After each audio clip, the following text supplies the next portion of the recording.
75 National League Western Division champion Cincinnati Reds are on the air. The 75 League Championship Series with Marty Brenneman and Joe Nuxall. Reds baseball is brought to you by Stroh's Beer for 200 years, from one beer lover to another. And by the Marathon Oil Company, people who believe in people. And by Right Rug, with 4 convenient locations in Columbus. Taylor Rental, renting anything except white elephants. Swellens on East Main Street and in North Columbus on Cleveland Avenue. Heathkit at 2500 Morris Road. By Dog & Sons in Grove City and in Westerville with the world's creamiest root beer. And by Jack Maxton Chevrolet in Worthington, where people believe the deals they receive. Now, for all the play-by-play action of the Cincinnati Reds Championship Series, we go to Marty Brenneman and Joe Nuxall. Good afternoon, everybody. From Riverfront Stadium in Cincinnati, Joe Nuxall and yours truly, Marty Brenneman, welcoming you to Reds baseball. Today, the second game of the 1975 National League Championship Series. The Reds go out in front yesterday 8-3 behind the pitching and hitting of one Don Gullett. And today they'll go with another left-hander in their quest to go to Pittsburgh out in front of the series 2-0. Freddie Norman, a 12-game winner during 1975, will battle another Pittsburgh Pirate left-hander in Jim Rooker, who was 13-11 during the season. We'll be back to take a look at the starting lineups in just a moment. Buy now from Right Rug. Don't put off till tomorrow what will make your home more beautiful today. Buy now from people who are experts, specialists in their field. Buy now from Right Rug, where the selection is the greatest. Thousands of rolls of carpet in stock.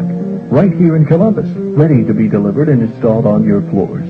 Make your selection now from Right Rug's huge selection of quality brands of famous carpet. Be sure to see Bigelow's beautiful line. Bigelow, America's most experienced carpet maker since 1825. People who know buy Bigelow. Buy now. Right Rug will measure it, pat it, and carpet it with carpet you can choose from Right Rug's super stock. Right Rug has assured their customers of tremendous selection, huge savings, and outstanding service for years. Buy now from one of the Right Rug's 4 locations, north, east, west, and downtown. There is convenient credit and Bank Americard or MasterCharge. Let one of Right Rug's experts help you at one of the Right Rug stores or call Mr. Edwards, 261-6060. If you're ready now, here's the way they'll line up this afternoon, and we might add to the Pittsburgh Pirates and the Cincinnati Reds. They're both going with the same lineups as we saw here in game number 1. For Pittsburgh, leading off and playing second base is Rennie Stinnett. Batting number 2, the catcher, Manny Sanguillen. Al Oliver will be in center field. He'll be batting third. Hitting fourth at first base, Willie Stargell. Batting number 5 in left field, Richie Hebner. Dave Parker will be in right field, batting number 6. Hitting seventh at third base, Richie Hebner. The 8th batter for Pittsburgh will be the shortstop, Frank Tavares. And batting ninth and pitching, left-hander Jim Rooker. Again for the Pirates, it's Stinnett at second base, Sanguillen catching, and Oliver in center field.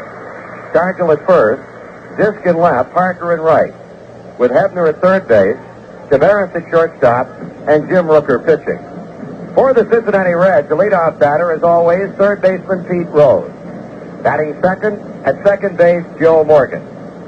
Johnny Bench will be hitting third and catching. The cleanup batter, first baseman Tony Perez. George Foster will be in left field, batting fifth. Hitting number 6 at shortstop, Davey Concepcion. Ken Griffey is the right fielder and batting seventh. Number 8 in the lineup in center field, Cesar Geronimo. And hitting ninth and pitching for Cincinnati, left-hander Fred Norman. Once more for the Reds this afternoon, it's Rose at third base, Morgan at second, Bench catching. Perez at first, Foster in left field, Concepcion at shortstop. With Griffey in right, Geronimo in center, and Fred Norman pitching.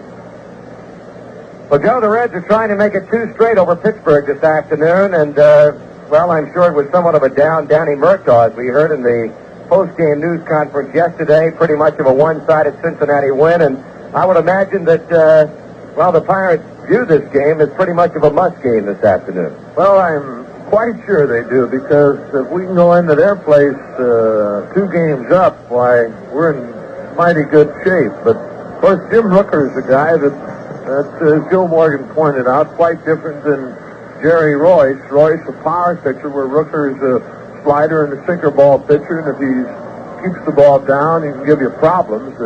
We faced him just once this year and really roughed him up pretty good. In fact, he pitched just 2/3 of an inning, and the Reds got to him for 6 runs, 5 hits, and an ERA against the Reds this year, if you would believe it, 81.80. So that's one game, though. Jim Rooker's a fine pitcher. He's had a good year for the Pirates, 13 wins, and a fine 297 earned run average. And Freddie Norman has really done quite well against the Pirates this year, although his record isn't that great, but yet he's pitched some good baseball against Pittsburgh. But it's a big game for both ball clubs, and particularly, as you say, the Pirates. But I just think yesterday's ball game, the way things went for us, the way we played the game, has to be frying on the minds of the Pittsburgh Pirates, and particularly, as Don Gullis pointed out on the Star of the Game show, the reaction of the fans here at Riverfront. And I tell you, as you asked yesterday, Marty, has to fry on the minds of the Pirates, because these people were just, they went out of their mind when Don hit the home run and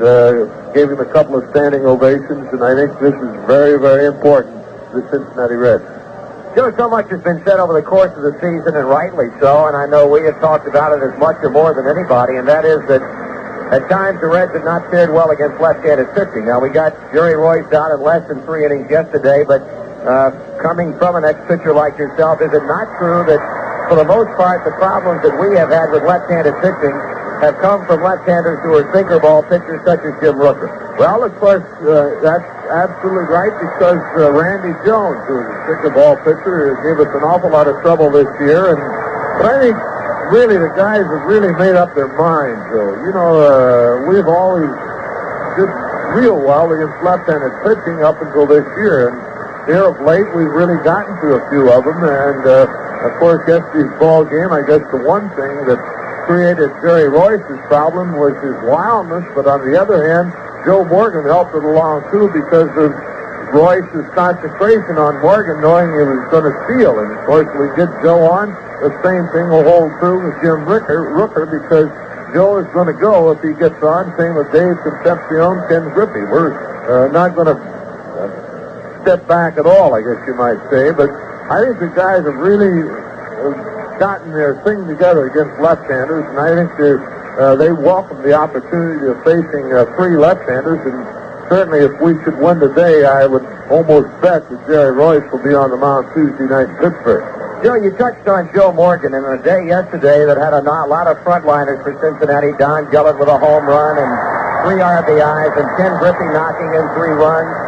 Morgan, after all, as Sparky pointed out, was the man who really seemed to key things and open the way for Cincinnati. And I guess that if there's any doubt in anybody's mind what importance this man holds with this ball club, it was certainly shown up well yesterday. Well, that's absolutely true. And as Marty, as we pointed out, and again asking Joe about it on the Star of the pregame show today, Royce really changed his delivery with Joe on base. And one time he didn't raise his right leg at all and coming to the plate. The next time he did, and really, Joe had him pretty well messed up as far as what he wanted to do, simply because, as I point out, he was aware that Joe Morgan was on first base and Joe Morgan was going to steal. And I tell you, when you get on that mound, so you know he's going to steal, but you can't take away from your abilities in order to protect that much against it. You still have to get the man out at the plate, and this is what Jerry didn't do yesterday. He really let Joe Morgan get to him. Right now, we've got a color guard coming out back behind second base, and in just a moment or two, Miss Gwen Conley will be singing our national anthem, and the band under the direction of Mr. Stan Pyatt.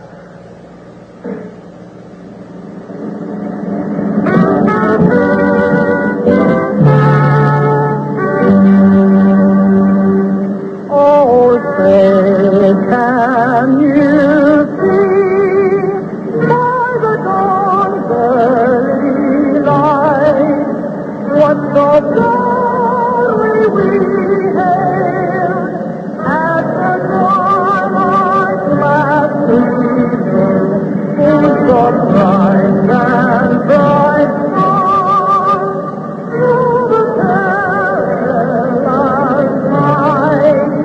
For the reverence we won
is authorized on the broadcasting rights granted by Cincinnati Reds Incorporated solely for the entertainment of our listening audience. Any publication, rebroadcast, or other use of the descriptions and accounts of this game without the express written consent of Cincinnati Reds Incorporated is prohibited. The announcers on this broadcast are employed by the Cincinnati Reds Incorporated. Now the umpires are meeting down at home plate. Willie Stargell presenting the Pittsburgh Pirate lineup. Pete Rose representing the Cincinnati Reds, and another standing room only overflow crowd at Riverfront Stadium today on a day that, if anything, will be better temperature-wise than that which we experienced yesterday. The temperatures right now in the low 70s, expected to get up close to 80 degrees before the end of the day. And as we mentioned, a crowd yet today of, well, mammoth proportions. Yesterday, 54,633. The largest crowd ever to see a championship series game here at Riverfront, and the second largest crowd ever to witness a baseball game since the stadium opened back in 1970. Right now, of course, the pressure is on the Pittsburgh Pirates. They dropped at 8-3 yesterday.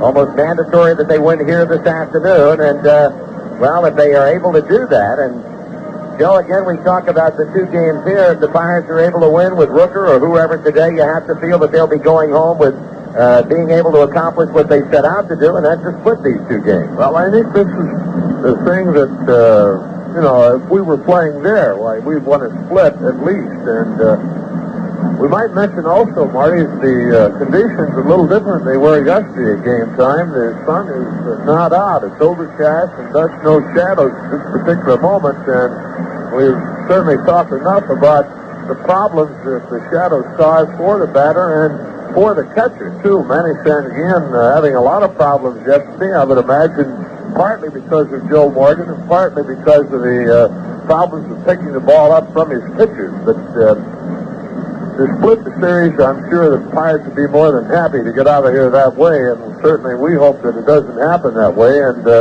I really don't think it will. I think the Reds are really charged up now after the big game yesterday, the exploits of Joe Morgan and certainly Don Gullett's home run has had to really excite our ball club and excited 54,000 plus fans also. So I think we'll have a pretty good scoring ball game again this afternoon.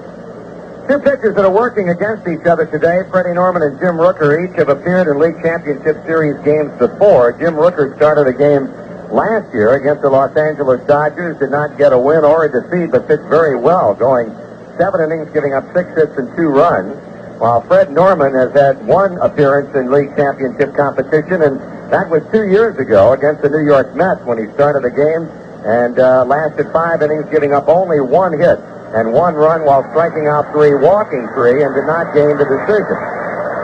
Cincinnati Reds are just now taking the field after we have had the ceremonial first pitch thrown out by the president of the National League, Charles Chubb Feeney, throwing out the ball to our catcher, Johnny Bench, and the Reds are on the field. Freddie Norman now making his way toward the Riverfront Stadium mound.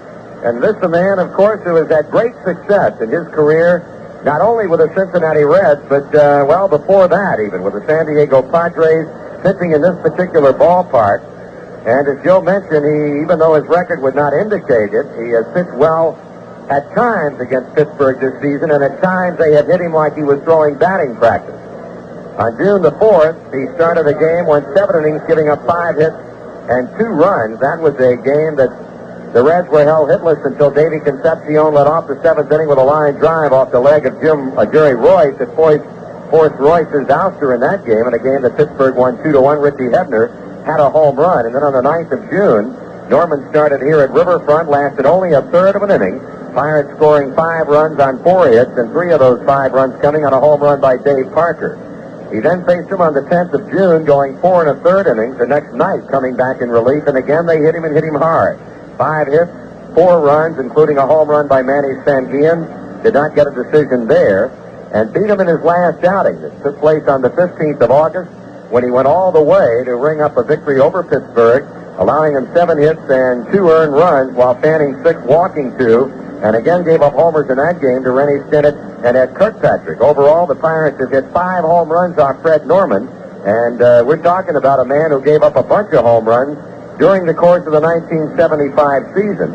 Freddie Norman, to be exact, gave up a total of 23 to lead the Reds pitching staff. And, Joe, this has got to be of some concern to Sparky Anderson. Well, it certainly is, Marty, but as we've pointed out so many times about Freddie, he just becomes too fine and thus works behind a lot, and we've talked about that also, and getting behind the Pittsburgh Pirates ball club. If you are pitching 2 balls, no strikes, 2-1, 3-1, well, you're asking for trouble, and we just hope that Freddie goes along with the way he's been pitching his last, 5 or 6 times out. He's really been challenging the hitters on the first pitch and not particularly worrying about exact location. When I say exact, the black part on the outside or the inside or this, that, and the other. I hope Freddie will work from try to get ahead of these hitters and not be quite so careful until he does get ahead. I think we'll see a good ball game from Fred. Well, let's hope so. Rennie Stennett, the Pittsburgh second baseman, is stepping in to lead this game off. Right-handed batter, Norman into his windup, and the pitch to the plate is on the way, and it's up high, a fastball, and this game is underway. Stennett hitting .286 on the year with 7 homers and 62 RBIs. Yesterday, had a hit in 5 times up as the Pirates came up with 8 hits off of Don Gillett. The 1-0 delivery swung on and fouled back and out of play as the count evens to Stennett at 1 ball and 1 strike. Manny Sanguillen, he's on deck. He'll be batting next, and then center fielder Al Oliver.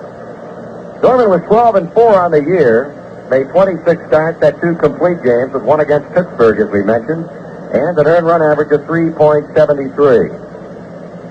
Thanks to signs from bench, the 1-1 pitch to Stennett swung on and hit to third. Rose comes up with it, throwing on to Tony, and there's 1 down.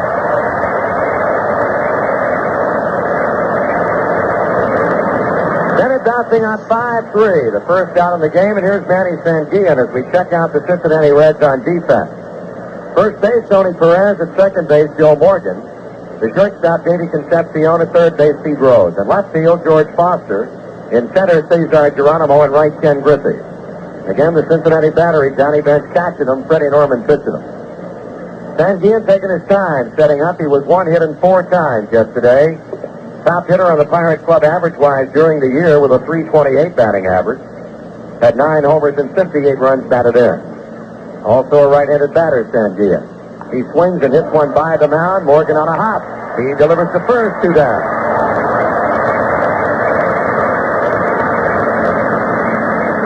The 2 quickly out is Stennett 5-3, Sanguillen 4-3, and here's Al Oliver now with 2 out and nobody on.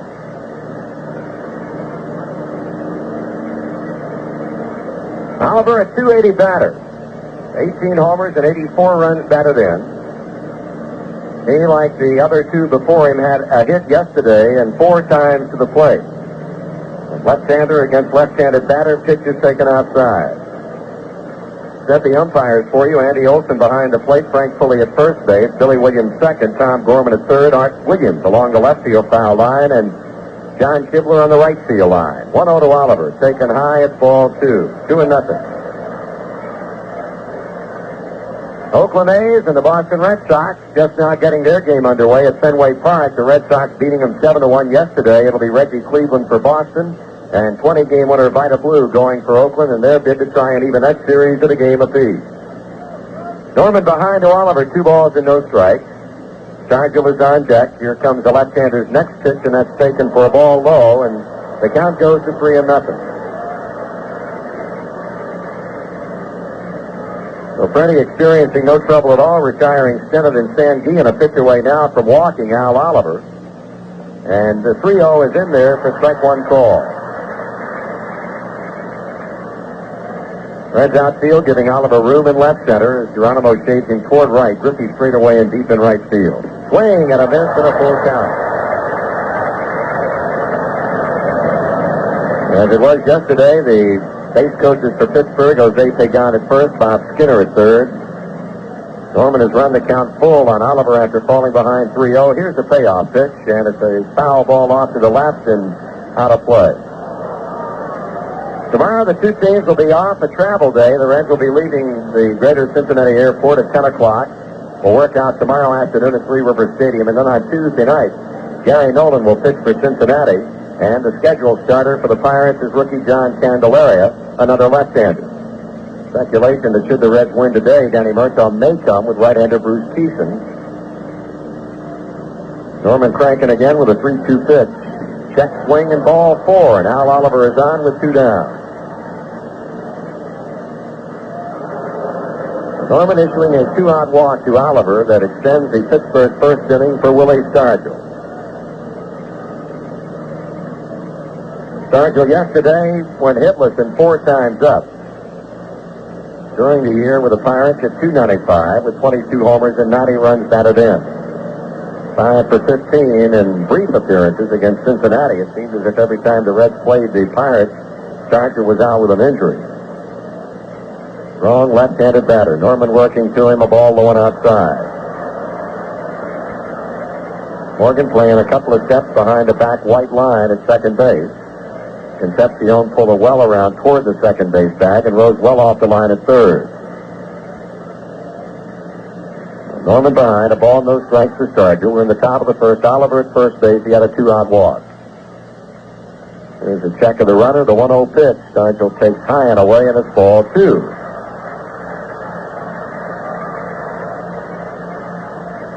Moving on deck for Pittsburgh, left fielder Richie Hebner.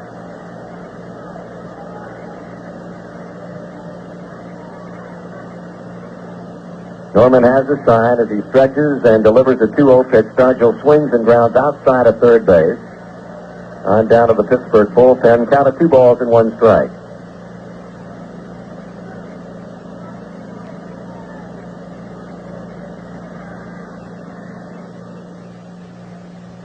Norman, of course, has always taken a lot of time.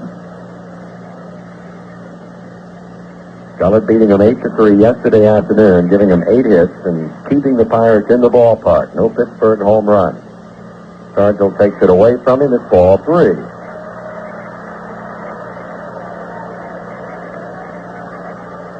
Well, Freddie Norman, 3 balls and a strike with Willie Stargell after losing Al Oliver on a 3-2 pitch.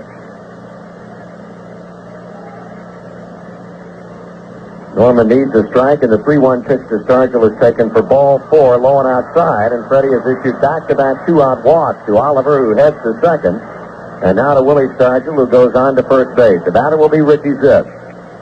Marty, I think what Freddie has done here with both Oliver and Stargell, just what we were talking about. He's trying to be too careful with them, and, well, he's walked 2 now, and you don't like to see this guy come up in this situation at all, Richie Hebner. Fisk yesterday in the opening game had a hit in 4 times up. Knocked in 75 runs during the year with 20 homers and a .290 batting average. So 2 Pirate runners on with 2 down, and Norman delivers to the plate. This swings at a very high fly ball into left field, going back as Foster on the warning track, and he will make the catch a step or 2 away from the fence.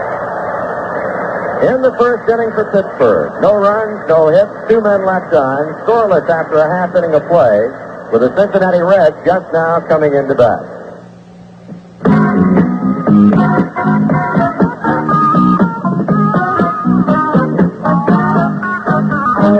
Traveling through lonely town. Sometimes you want to stop and lay the man down. But the music makes it all right. Takes the loneliness out of the night. Let's do a song for the people out there. Music got a way of making friends everywhere. Oh yeah, oh yeah. Later we'll go for the great taste of shows. 200 years of brewing care, let the man knows and goes here. He'll make you cry. From one beloved to another, so dear. Blood, sweat, and tears for the Stroh Brewing Company, Detroit, Michigan. Family brewers for 200 years. Well, we go to the bottom of the first inning as the Reds try to hit off of left-hander Jim Rooker, a man who down the stretch, the final month of the season, was pretty much money in the bank for Danny Murtaugh's Pirates. He won 7 out of 9 decisions in the month of September, finished 13-11 with an earned run average of .297 in the 2 games in which he lost, both very close games. 1-0 the final score in one of them, and 2-1 the other final. So Jim Rooker has pitched excellent baseball for Pittsburgh, and he's going to be working here in the bottom of the first inning to Pete Rose, Joe Morgan, and Johnny Bench. Rooker 0-3 lifetime against the Cincinnati Reds, and as we mentioned, he was a starter one time against the Reds this season, losing 8-3 and working only 2/3 of an inning, giving up 5 hits and 6 runs. Rose with 2 hits among the 11 the Reds had yesterday. The pitch to him is swung on and fouled off the first baseline and on down to the Reds bullpen. Rose hit .317 during the season with 7 homers and 74 runs batted in, the leader in the National League in doubles and also in runs scored. Hebner playing pretty much even with a bag at third. The 0-1 pitch is in there for strike 2 call. Jim Rooker made 28 starts during the season at 7 complete games. 196 and 2/3 innings, was touched for 177 hits with 102 strikeouts and 76 walks. He's in front, 2 strikes on Pete Rose. Rose swings at the slow chopper, third base side. Rooker cannot handle a base hit. Slow chopper, high chopper along the third base line. Rooker came off the mound quickly, tried to barehand the ball, coming off the AstroTurf and could not come up with it cleanly, and Rose gets credit for an infield hit. Well, Marty, all Jim Rooker could do was just gamble, which he did, trying to grab it barehanded and get a throw off. And I doubt very much any feel of the ball. He had a shot at Pete, but, those things even up. We'll take it.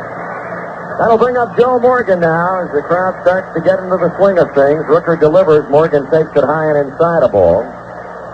Pittsburgh's defense on the infield. Willie Stargell at first base. Rennie Stennett at second. Frank Tavares short. Richie Hebner playing well in the third.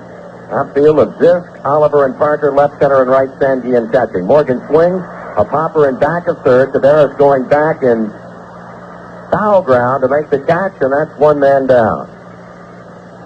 Morgan popping out in foul ground to shortstop Frank Tavares, back of third base, and here's Johnny Bench.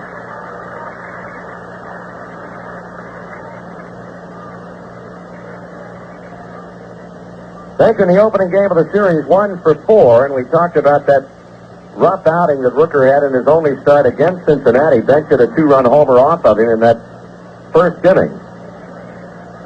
Pirate infield looking for the ground ball as Rooker goes into his stretch, glances at Rose, delivers to Bench, and he misses high with it, ball 1.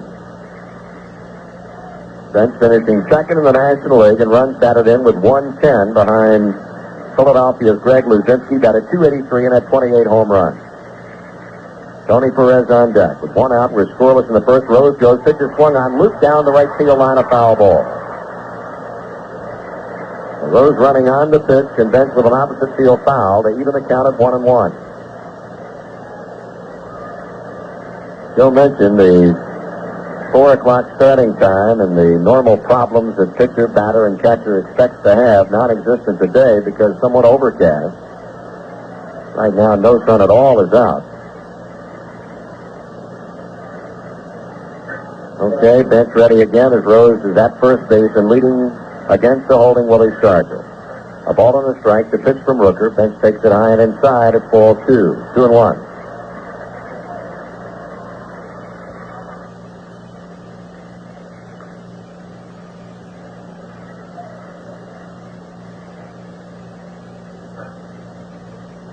Jim Rooker taking his time as he's behind at Johnny Bench. 2 balls and a strike. Rose had an infield hit to begin the inning. Morgan has popped out. Here comes the next pitch, and that is strike 2 call, the breaking pitch. So Jim Rooker, even with Johnny Bench at 2-2. Rooker, as you probably know, has been somewhat critical of late about the defense behind him. In fact, very critical about the Pittsburgh Pirate defense. Now the 2-2 pitch, no field throw on to first base, and Rose steps back. In Boston, at the end of 1 inning of play, the A's lead the Red Sox 2-0. 2-run homer in the first inning by Reggie Jackson off Reggie Cleveland has given the A's the lead. 2-2 the count. Rooker against Bench. John checks his swing, and strike 3 it is on a breaking ball that got the inside part of the plate. First strikeout for the Pittsburgh Pirate left-hander, and the batter will be Tony Perez now with 2 down. That looked like a slider. Got the inside corner and had to be a perfect pitch right on the corner, and John didn't say much with plate umpire Andy Olson, or question it hardly at all. So Rooker has gotten the second out on a call third strike by benchers Perez, who had 2 hits and an RBI and 4 times up yesterday. He takes the first pitch up from Rooker, a ball. Tony, during the season, hit .282 with 20 home runs and 103 runs batted in. Rooker, after allowing Rose first base on a chop along the third base foul line, has popped Morgan up. He struck bench out, and he's throwing 1-0 to Perez. It is there for a strike call, 1-1.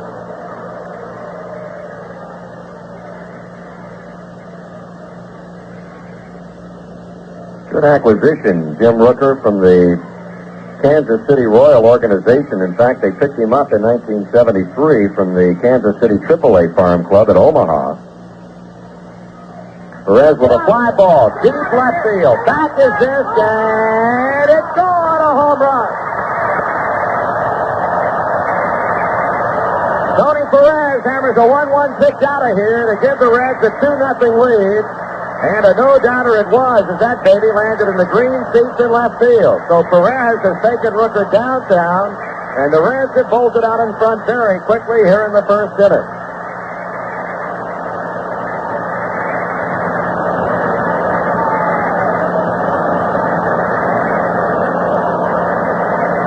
Second Cincinnati home run in as many days in this series. Don Gullett, of course, hit his first ever professional home run yesterday off of right-hander Larry Demery, and now Perez has taken Rooker deep here in the first inning with Rose aboard to send the Reds out in front 2-0. That'll bring up George Foster. Also a good first game with a couple of singles and 4 times. He takes the fastball high.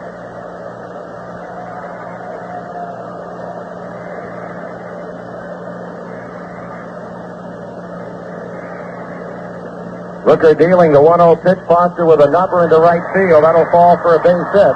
Dave Parker up with the ball, and that's the third hit in the first inning for Cincinnati, as Foster follows the homer by Perez with a single the other way, and now Davey Concepcion will come on to hit.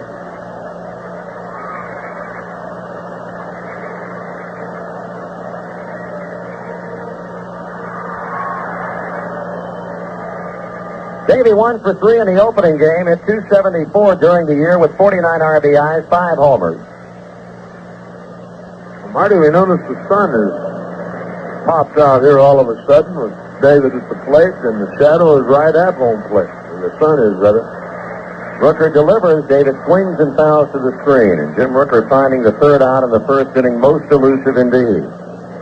Rose got on with the infield hit. He got the next 2 men out, Morgan and Bench. Perez homered to left field off a 1-1 pitch, and now Foster with a single out of the wrong barrel and a 1-strike count on Concepcion.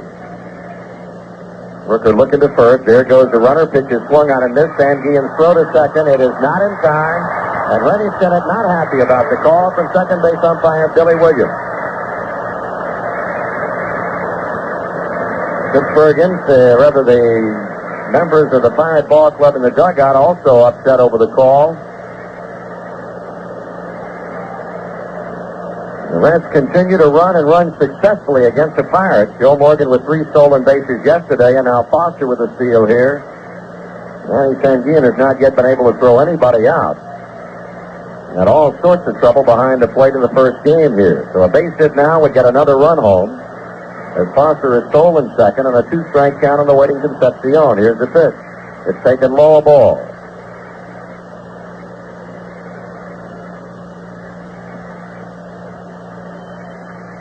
The Reds with 2 runs, 3 hits so far in the first inning, and Concepcion trying to make it a 3-0 score. Foster with a big lead at second. Rooker with a pause sends the next pitch to the plate. That's low, and it's 2 balls and 2 strikes.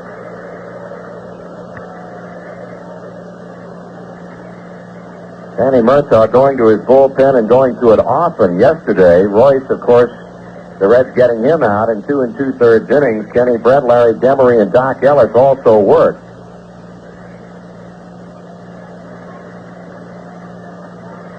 Rooker with a count of 2 balls and 2 strikes on Concepcion. He pitches, and David swings and hits a high pop off to the right, and that ball will be out of play. It was Pittsburgh, of course, yesterday, who jumped out in front 2-0 with a couple of runs in the second inning off of Don Gullett after 2 men had been retired when Parker was hit by a pitch, and that started it off. A double by Hebner, a single by Tavares. But today the Reds have done it on a home run here in the first inning by Tony Perez. And Foster now at second with 2 outs. And a 2-2 count on the Red shortstop, Dave Concepcion. Rooker kicks and deals. Davey swings at the ground ball. Base hit to center field. Wait a minute. Backhanded by Sennett. Throw to first. Not in time. An infield hit by Concepcion, and Foster goes to third. Well, if nothing else, Rennie Sennett certainly saved a run as he backhanded that ball behind second. Foster stopping at third, and Davey getting an infield hit. Well, Marty, I tell you this, I'm not so sure they might not have had David because Sennett got to the ball in a hurry, got something on the ball, and Stargell, I think, had that chalked up as a base hit. He was going for the cutoff, and actually was the home plate side of the bag and well off of it. Had he been on the bag, I think it would have been a very close play. That base hit by Concepcion is going to get activity in the Pittsburgh bullpen. Right-hander Kent Tekulve will start to throw. Here's Ken Griffey, who had a 2-run double and 3 RBIs yesterday. The pitch to him is at the knees, a call strike. Right-hander Kent Tekulve loosening in the Pittsburgh Pirate bullpen. Base hits in the first by Rose, an infield hit. Perez, a home run. Single to right by Foster, an infield hit by Concepcion. Now Willie Stargell goes in from first base to talk briefly with Jim Rooker. Well, we'll see what's on the mind of Davey Concepcion now, with second base open, of course. Foster down at third. Rooker looking around. David taking his lead at first base, 33 steals and 39 tries over the course of the year. The pause to pitch, missing the outside edge, and Rooker is even 1 ball and 1 strike on Ken Griffey.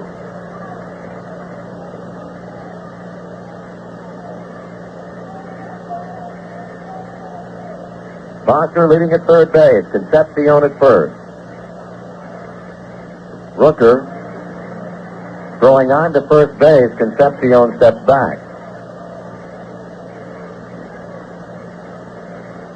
Griffey out of the batter's box, now moving back in. Tekulve loosening in the Pirate bullpen. Rooker 1-1, and Concepcion goes. Pitch is swung on and missed. Throw down to second. Not in time. Another steal for Cincinnati, and now we've got him at second and third. I'll tell you now, in this series so far at Riverfront, the Reds are simply running the Pirates out of the stadium. That is 5 stolen bases in 1+ games, Morgan 3 yesterday, and now here in the first inning alone, Foster and Concepcion with successful steals of second base. You'd have to say Sparky's a man of his word. Absolutely right. Cannot fault him for making that statement and backing it up. Now let's get a base hit out of Ken Griffey. Rooker from the windup. Griffey swings hard, ground ball, hits to second. Sennett has it, throws to first, and that's the inning. But for Cincinnati, a good beginning. 2 runs on 4 hits, 2 men left. And at the end of 1 complete in the second game of the 75 National League Championship Series, the Reds 2, the Pirates nothing. If you ask the people at the Marathon Oil Company who the best dealers in the business are, you can bet they'd say Marathon dealers are the best. And if you ask them to prove it, they'd tell you they couldn't, but they believe it just the same. When you know somebody's good, that's how you feel, whether you can prove it or not. When you know a man does more than just do his job, when you know he puts something extra in everything he does, when you know he believes in people and treats them right, you figure he's got to be one of the best. And I guess the best way to see if a Marathon dealer is one of the best is to go prove it for yourself. Marathon people just like you, and just like you, who believe in people. Marathon Oil Company, with people who believe in people. Before the Pirates come to bat at the top of the second, we'll pause for station identification on the Cincinnati Reds Baseball Network. Rhapsody of the Rush Hour, Concerto of the Coffee Break, Overture of the Office, Great music all day and all night. From WBBY FM Stereo, Westerville, Ohio.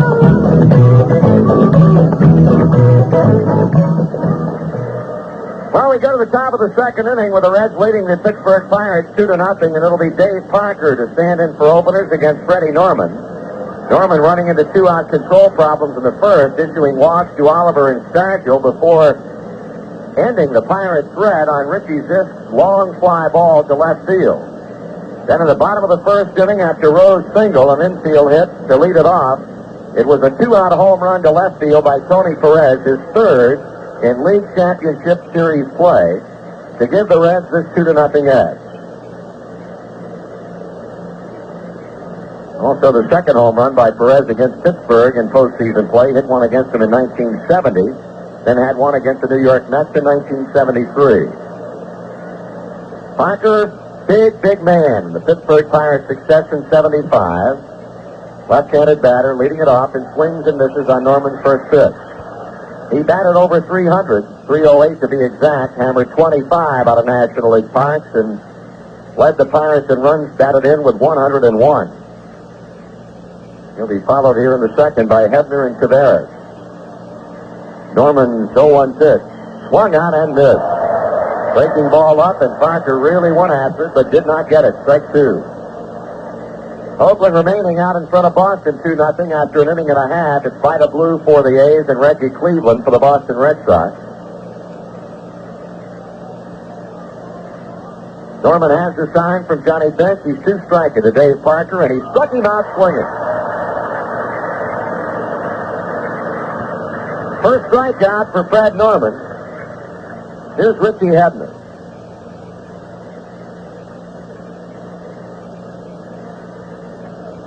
Hebner had 246 with 15 homers and 57 runs batted in. Yesterday, drove in the first Pittsburgh Pirate run with a double to right center in the second inning. One of two hits that he had in the game and 4 times up. Breaking ball down and away from him.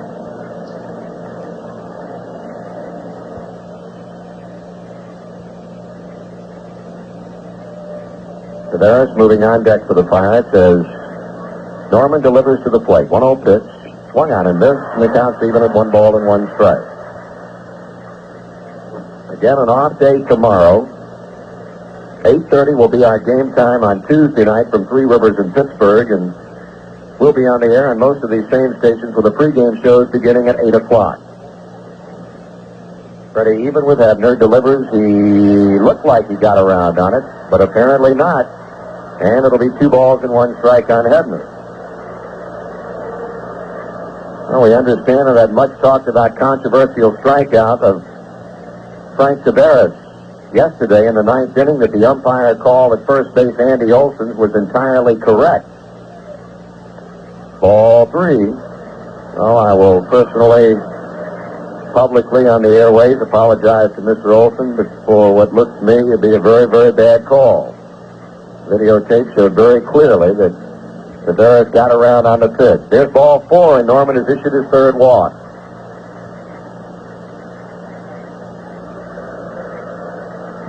Here's the number 8 batter in the Pittsburgh lineup, Frank Tavares. Crowd getting on him just a little bit by virtue of his temper tantrum on the play we were just talking about. Put on pretty good act, I'd say that. It was an outstanding act. I don't know whether it cost him or anything, but if he did, he got his money's worth. He certainly did. He didn't get shortchanged a little bit. It's like a cyclone down there at home plate. So much dust. Tavares knocked in a run. He also had a walk yesterday, 1 for 3 officially. He can run. Hebner at first. Pitch to him is on the inside part of the plate for a strike. Frank led the Pirates in stolen bases with 17, batted only .212. No homers, had 9 doubles, and knocked in 23 runs. Also had 4 3-base hits. The Reds infield a double play depth with 1 out. Parker a strikeout to begin the inning. Hebner walked. Norman has now issued 3 walks, but leading 2-0 as we play baseball in the second inning.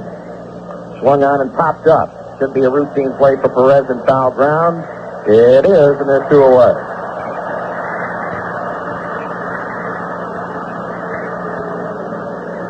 we get down to the pitcher, Jim Rooker. To get your copy of the official souvenir program of the Championship Series, send $2 to Championship Series program, Cincinnati Reds, Department 100, Box 1970, Cincinnati. Check out what kind of hitter Rooker was over the course of the year. Batted .095 at 6 hits and 63 times up. All singles, knocked in 2 runs. So 2 away in the top of the second. Rooker taking his time getting in. Norman waiting patiently on the mound. Hebner leading at first base. Ready with the pitch. And Rooker swings and misses. Still a left-handed pitcher, but a right-handed batter.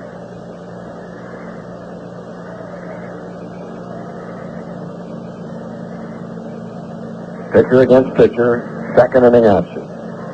0-1 pitch. That is strike 2 call.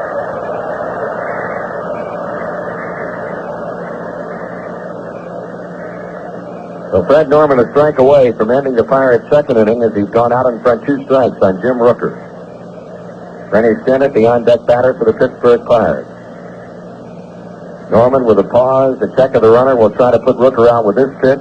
He bunts it foul off the third base line, and that's a strikeout, and that's the inning. For the Pittsburgh Pirates, no runs, no hits, 1 man left. We're in the middle of inning number 2, and it's Cincinnati 2 and Pittsburgh nothing. Oh, there's a place right here in town called Dog and Sons.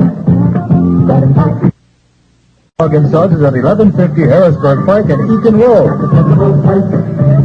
called Dog and Sons.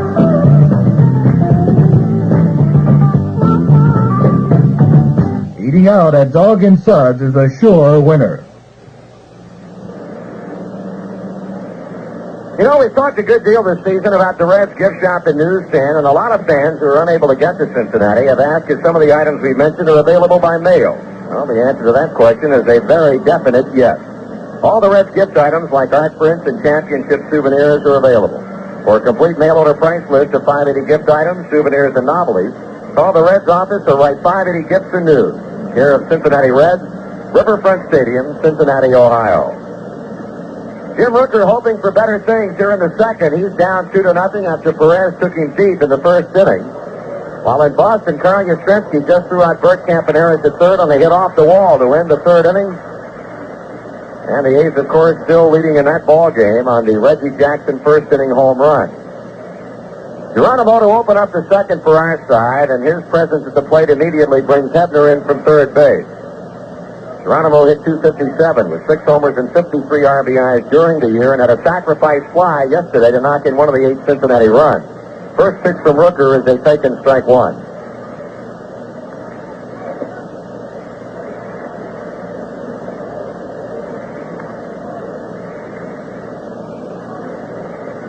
One strike pitch swung out and missed.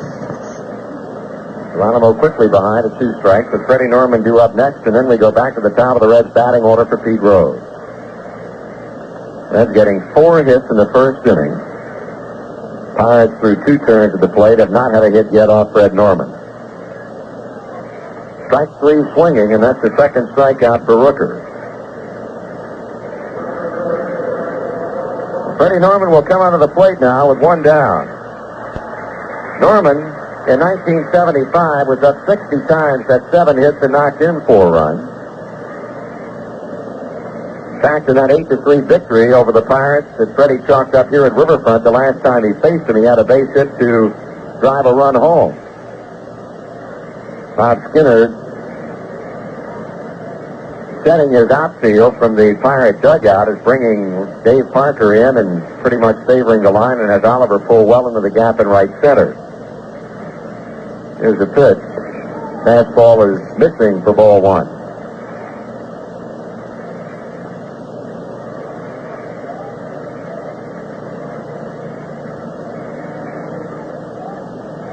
Rooker back with a 1-0 pitch. That swung on. It's chopped over the mound. Tavares cuts behind the bag at second. Running throw got him, and they're 2 away.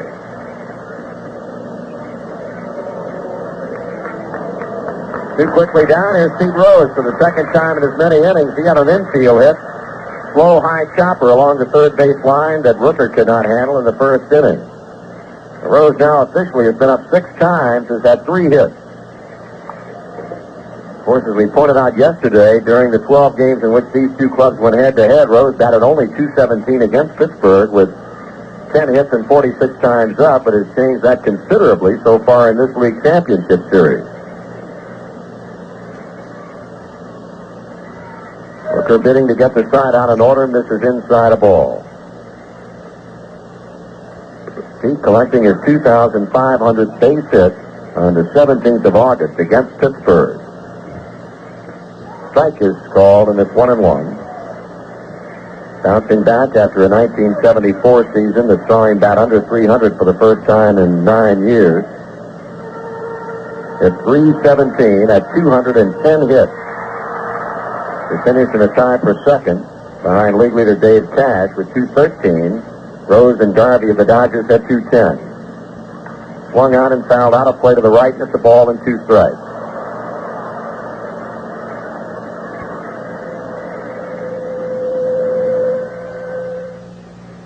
To the count on Pete Rose. With 2 down, nobody on, and the Reds leading the Pirates 2-0 in the second inning. Rooker looks, he winds, he throws. Rose swings and fouls it straight back and over our heads.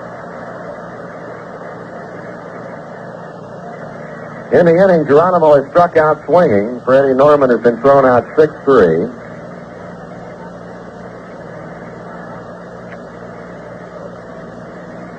Rose reaches. Morgan will be back at the plate.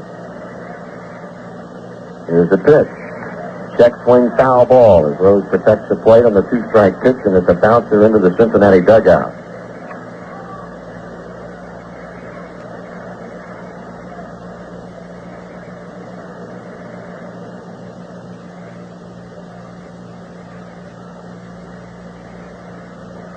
Okay, Rose waiting on Rooker, who nods his head on the sign from Sanguillen. 1-2 pitch again. Swing at a miss, and that's a strikeout, and that's the inning. Rooker sets down the Reds in order in the second, picks up a couple of strikeouts in the process, and after 2 complete, the Reds 2 and the Pirates nothing. It's the brew you choose with that happy hour flavor. It's got a taste all its own that can't be beat. Jackson's Apple Jack, that apple flavor coming through with the juice for you. Hi, my name is Jackson, and I'd like to make an important announcement. For a limited time, if you buy just 1 pouch of my Jackson's Apple Jack chewing tobacco and send the empty pouch back with your name and address on it, I'm going to send you 2 pouches absolutely free. Now to me, that's important. And my sales department explains crazy. It's the brew you do with that happy hour flavor. It's got a taste all its own that can't be beat. Jackson's Apple Jack, that apple flavor coming through with the juice for you. Try to limit it to 2 free pouches per customer. Back at Riverfront Stadium as we go to the top of the third. In the second game of the 1975 National League Championship Series, the Reds over the Pirates 2-0 on Tony Perez's first inning home run, and Freddie Norman will be dealing with the top of the Pirate batting order here in the third inning. Here to call the action for you, Joe Nuxall. All right, Marty, Rennie Stennett, Manny Sanguillen, and Al Oliver scheduled here in the third inning for the Pirates. Stennett led off the ball game by grounding hard to Rose at third base. Stennett in the opener of the championship playoff series was 1 for 5. Had a single to center field yesterday. On the season, Stennett a .286 batting average with 7 home runs and 62 RBI. Freddie Norman has struck out 2, has walked 3 through the first 2 innings, walking Oliver and Stargell in the first inning after getting Stennett and Sanguillen on groundouts, and then walked Hebner in the second. Well, Freddie ready to go to work to Rennie Stennett here in the third inning. Reds leading at 2-0. 2 runs coming on a home run by Tony Perez. Norman winds and delivers. Stennett checks his swing on a fastball. It's high. 1-0. Freddie making his second championship series start. His They're coming against the New York Mets in 1973. 1-0 delivery, and swung on and fouled out of play to the right. Count evens 1-1. That particular start against the Mets, Freddie worked 5 innings, allowed just 1 hit and 1 run. He's not involved in the season, a game that was won by the Reds 2-1. A home run by Pete Rose. 1-1 delivery. That's a breaking ball that bounces well in front of the plate. The count 2 balls to strike to Rennie Stennett. Manny Sanguin kneeling on deck.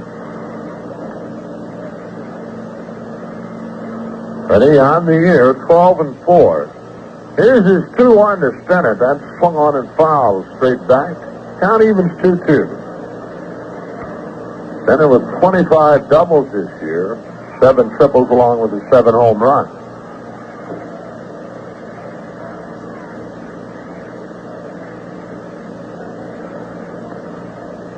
Norman rubbing up the new baseball as Andy Olson cleans off home plate.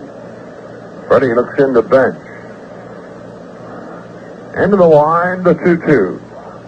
That's down low. Slider, full count now to Rennie Stennett. Norman, as we said, has walked 3 through the first 2 innings, and right now he is full to Rennie Stennett.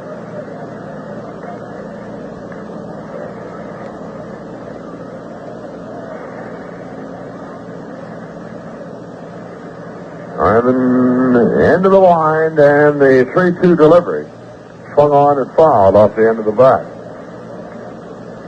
Yeah, the Reds feel about the top of the Pirate order, about the way the Pirates feel about the Reds' top 3, only in a different way. Stargell and Zisk and Parker shots with people on, you're going to get hurt. All right, again the 3-2 pitch. Swung on, ground ball, Rose knocks it down, but he can't control it, and we'll wait and see. High ground ball. The ball looked like it hit the crease, and he backhanded the ball, knocked it down, might have saved double. That'll go as a base hit. Hard shot off his glove with Pete Rose at third base, so Stennett has the first base hit for the Pirates off Freddie Norman. That'll bring Manny Sanguin to the plate. Manny in the first inning grounded to Joe Morgan at second base. Sanguin was 1 for 4 in the opener. Sanguin on the year, a .328 batting average. 9 homers, 58 RBIs. Stennett at first base, and Manny on the year stole 5 bases. Norman the stretch and the pitch, and there he goes. Pitch is swung on, grounded to Concepcion. Steps on the bag, easy double play. Freddie Norman really got in on Manny Sanguin, jammed him severely, and really a tailor-made double play as David was covering on the play, and he picked the ball up, stepped on the bag, threw on to Tony, and that is the first double play of the championship series. The play going 6-3, so 2 away, and here's Al Oliver. Freddie really got in on Manny Sanguin. He works to Oliver, and Al takes a low and outside the ball.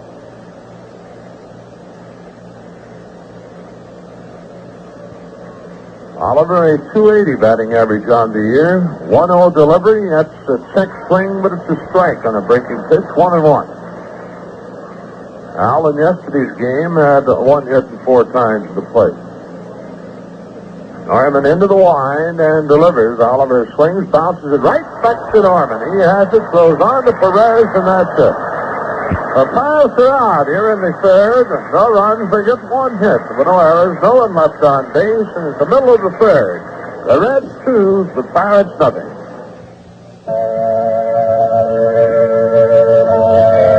200 years ago, Stroh's beer began in a little village in Germany. It was a special beer, smooth and mellowed in small batches over a real fire. And because it was brewed in those small batches, it was like cooking for a few friends instead of an army. People came from miles around to enjoy it.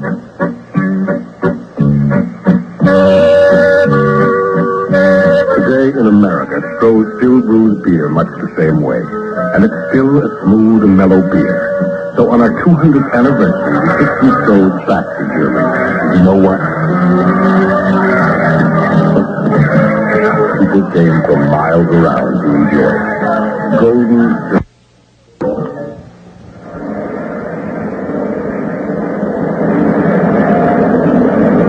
In the third inning, it'll be Morgan, Bench, and Perez. Joe, in the first inning, popped out to Frank Tavares in foul territory behind third base. Joe created a lot of problems for the Pirates yesterday, walking twice, stealing 3 bases, and scoring 1 run. Joe walked in the first inning, stole second, and then in the third inning, leading off, walked, stole second, stole third on successive pitches, and eventually scored on a single by Tony Perez. The Reds scored 3 times in that third inning yesterday. Right now, we lead them 2-0. Reds have had 4 hits off Jim Rooker, all 4 of them coming in the 2-run first inning. The big blow at Perez home run with Pete Rose at first base.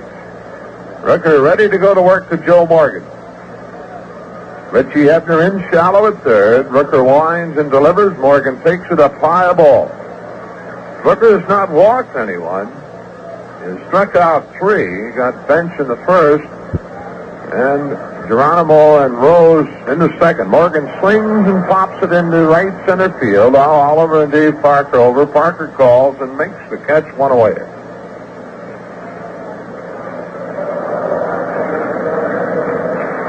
One down, and here's Johnny Bench. John was called out on strikes in the first inning. Bench yesterday, 1 for 4, walk and a run scored. John on the year drove in 110 runs, the second in the National League to Greg Blazinski.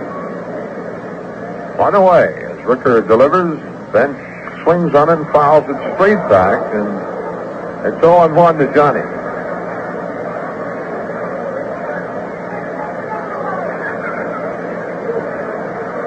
Rooker 13-11 the year with a fine 297 earned run average.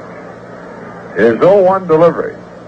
Bench swings and he pops it up. Might be a play. Hebner over near the Pirate dugout. He's at the railing, and who gets it? Tavares and Hebner run together. The ball hits in either Tavares or Hebner's glove and pops into the seat. No play, but Richie running into the gate at the end of the dugout. Tavares was there and certainly had the play on the ball, but of course Hebner did not know that. So no play, and it's 0-2 now to Johnny Bench. So John with new life. Ball popped right out of, well, we think it was Tavares' glove and into the first row of box seats. Rooker out in front, 0-2 with 1 away. Outfield shaded to the left. Rooker winds his pitch. Swung on, that's popped behind the plate in foul territory, and that'll drop into the seat.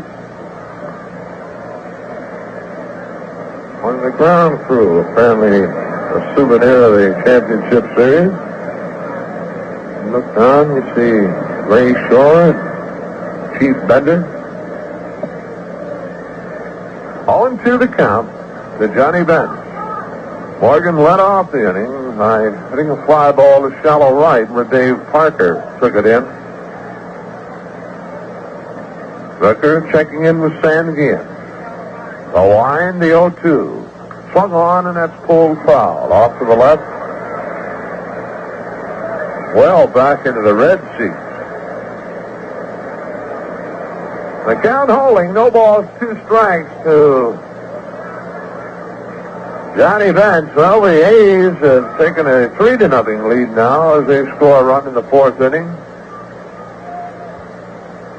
Rooker again, the 0-2. Bench swings, chops it foul. The A's getting a run in the 4th on a double by Claudell Washington and a double by Joe Rudy. Oakland leading 3-0 in the 4th inning at Boston. Again, the 0-2, missing outside as Rooker turns the fastball over. A ball, 2 strikes to Bench. Tony Perez waiting on deck. Rooker back to the plate, low and outside a fastball. It's even at 2-2. Well, after 3.5 now at Fenway Park in Boston, it's Oakland 3, Boston nothing.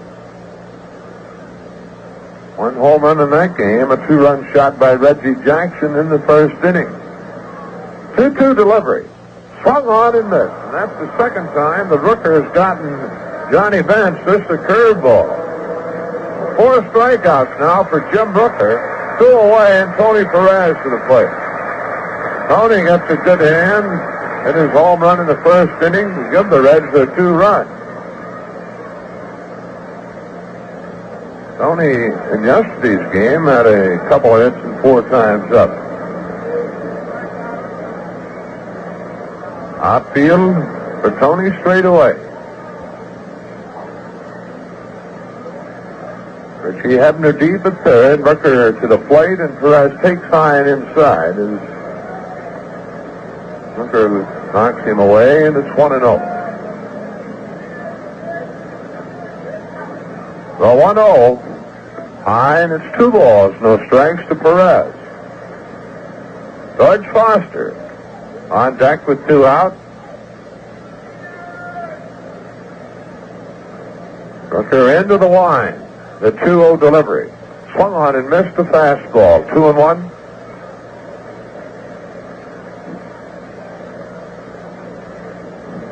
The Reds scoring 2 in the first inning on a single by Rose and a 2-run homer by Perez. Well, here's the pitch. Perez swings and pops it up. Willie Stargell has a play near the bag at first base. He has it, and that's it. The Reds out in order, and that is 7-3 to Jim Rooker is set down, nothing across. After 3 innings, the Reds 2, the Pirates nothing. Taylor Rental has things to rent for every event. Popular rental items this time of year include chainsaws and log splitters. Rent it by the day, week, or month from Taylor Rental with 3 convenient North End locations. For fall lawn care, Taylor Rental has all Scotts products, lawn thatchers, aerator, fertilizer spreaders, leaf blowers, and chipper mulcher shredders.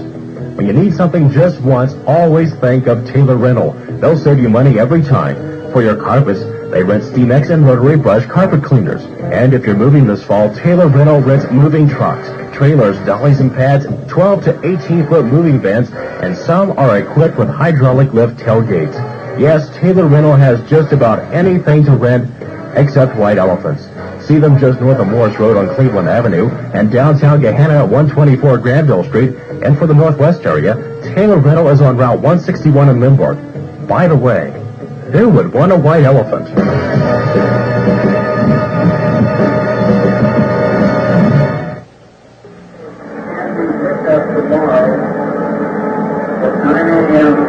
Well, the 3-inning totals here at Riverfront show the Pirates no runs, hit, no errors. The Reds 2 runs, they've had 4 hits, and no errors. Willie Stargell will lead it out in the 4th for Pittsburgh, and back with the action, here's Marty.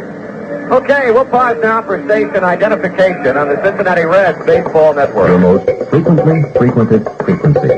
Stereo FM 104. WBBY, Westerville.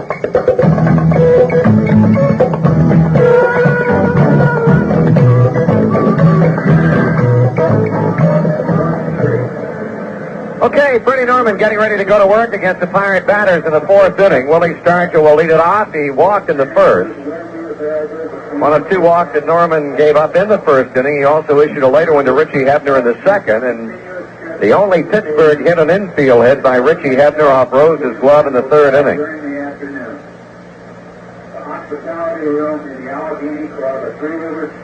Stargell steps in, Norman looking down to get the sign from Johnny Bench, and here's his pitch to Willie Stargell on the way. It is swung on, it is hit to deep left center field. That ball is going to be in for a base hit. Geronimo picking it up on the warning track, and Stargell comes in standing up to second base with a leadoff double.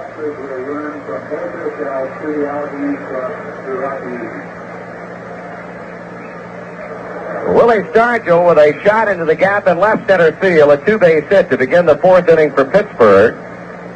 Here's Richie Zisk.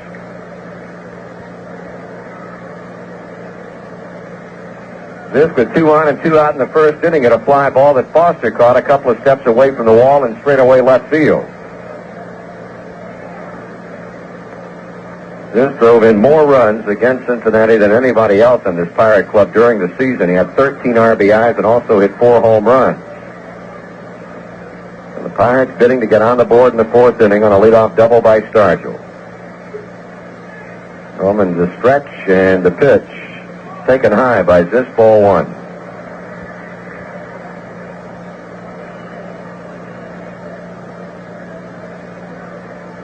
On deck is Dave Parker as Norman goes to the backside of the mound to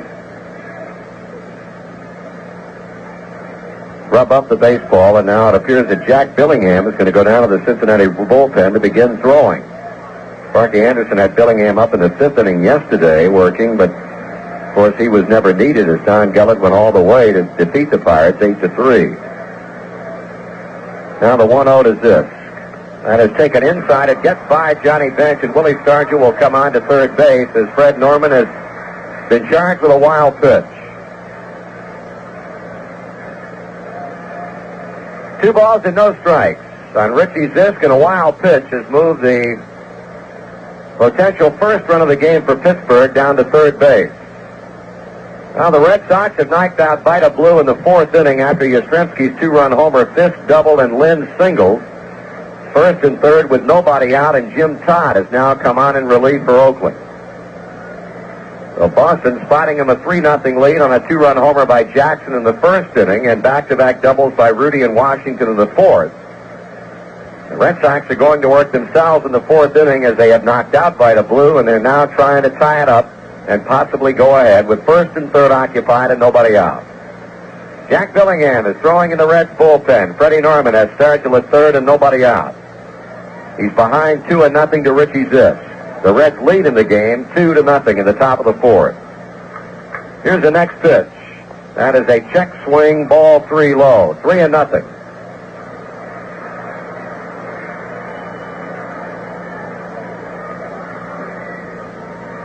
Sparky Anderson, of course, pointing out very emphatically that he will not stay around very long as far as his starting pitcher is concerned if he cannot get the job done. Norman has issued still another walk as this goes to first base, and now Dave Parker will come up with runners on the corners and none out. They get 4 walks in the game against Norman. Parker a strikeout swinging as a leadoff batter in the 2nd inning.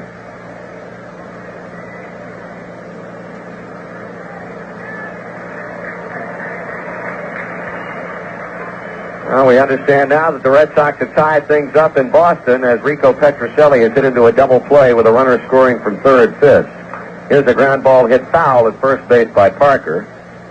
Fielded down in the Reds bullpen by bullpen catcher Gary Waite.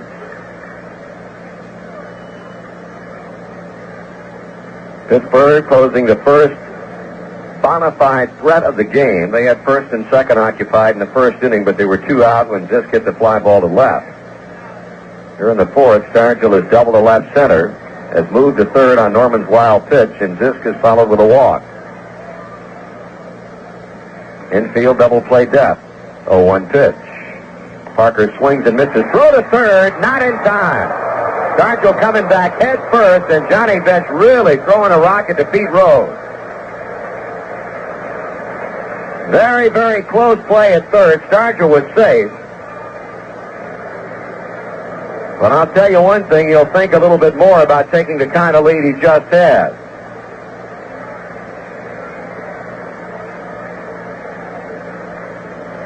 No balls and 2 strikes on dangerous Dave Parker. The Red outfield is deep. Geronimo playing him toward right. Stargell leading at 3rd, Zisk at 1st, 0-2 pitch. Swung on and hit foul into the seats along the left field line.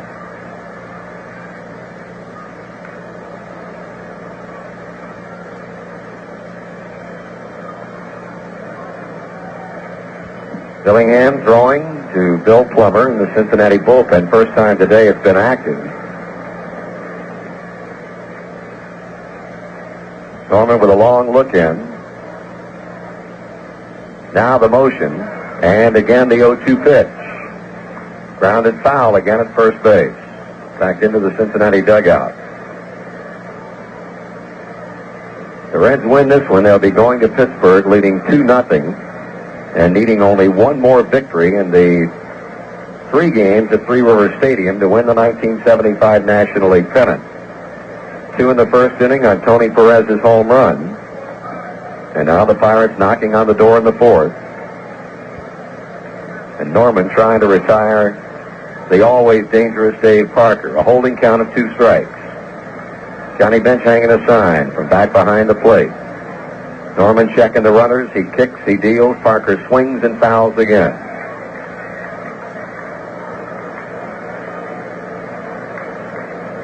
So Freddie Norman continuing to throw strikes, and Dave Parker continuing to foul him off to stay alive. Richie Hebner, the on-deck batter. Nobody out, 2 men on. Norman, 24-6 lifetime at Riverfront, has only lost 1 time in 6 decisions this season here. He misses away with the next pitch, and it goes to 1-2. Crowd here at Riverfront thought that pitch should have been a strike. Talking about Norman's 5-1 record in 75 in this ballpark, his only loss to the Pittsburgh Pirates. He's bringing it. Parker swings and misses. He struck him out.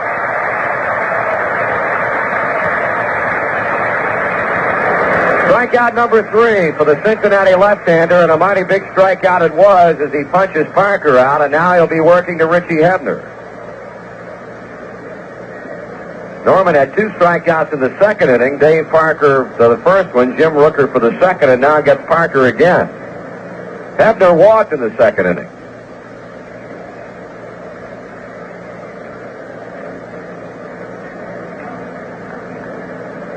Oh, if we can get Hebner now to hit a hard one-hopper to Joe Morgan, take our chances. Here's a pitch to him, and Hebner takes this one very high, a fastball. Interesting to note yesterday with the crowd they had in Boston, 35,578, and what we had here, 54,633. Those combined attendance figures have made the National American League Championship Series pass the 2 million mark. The foul pops, it'll be out of play, rolls over, but watches as the ball settles well back into the seats. Reds crowd, the Red Sox strong, push the total to 2,028,340. Got another sellout overflow crowd here, and I'm sure that they can make the same claim at Fenway Park.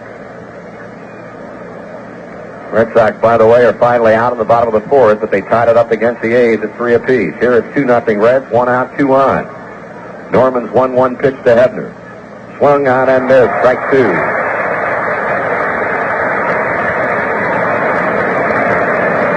Well, we're starting to get a bit of sunlight again. Now the sun streaming through the openings in the upper part of the stadium out near, just short of second base.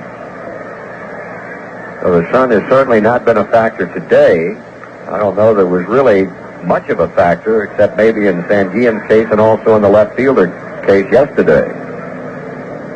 1-2, Norman out in front. He pitches. Hebner hits a ground ball. Tony Perez backhand throws to second. Return throw to first. Not in time. It sails into the Reds dugout. Stargell has scored as they get the 4th play at second base on Richie Ziss. And, of course, Richie Hebner will be awarded second base.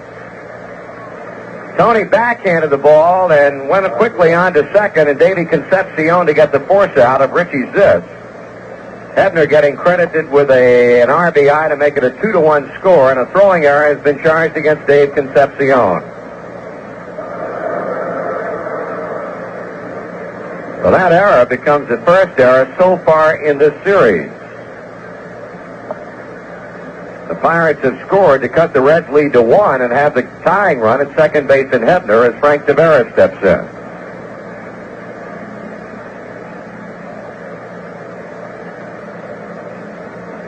Tavares popped out to Tony Perez in the second.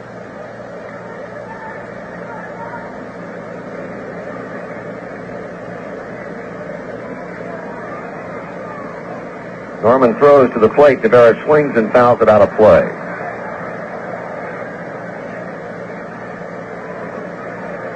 Pittsburgh fans and National League fans alike saw alike saw a lot of Craig Reynolds, a young man who was called up from their AAA farm club at Charleston in the latter part of the season. But here in this championship series, Danny Murtaugh going with Frank Tavares. Hebner leading at second base, a one-strike pitch. Swung on and missed. 0-2.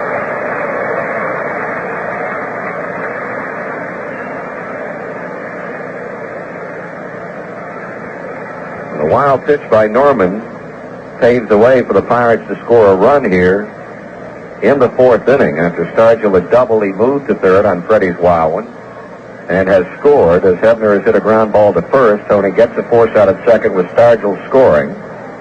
And on Concepcion's overthrow, Hebner awarded second base.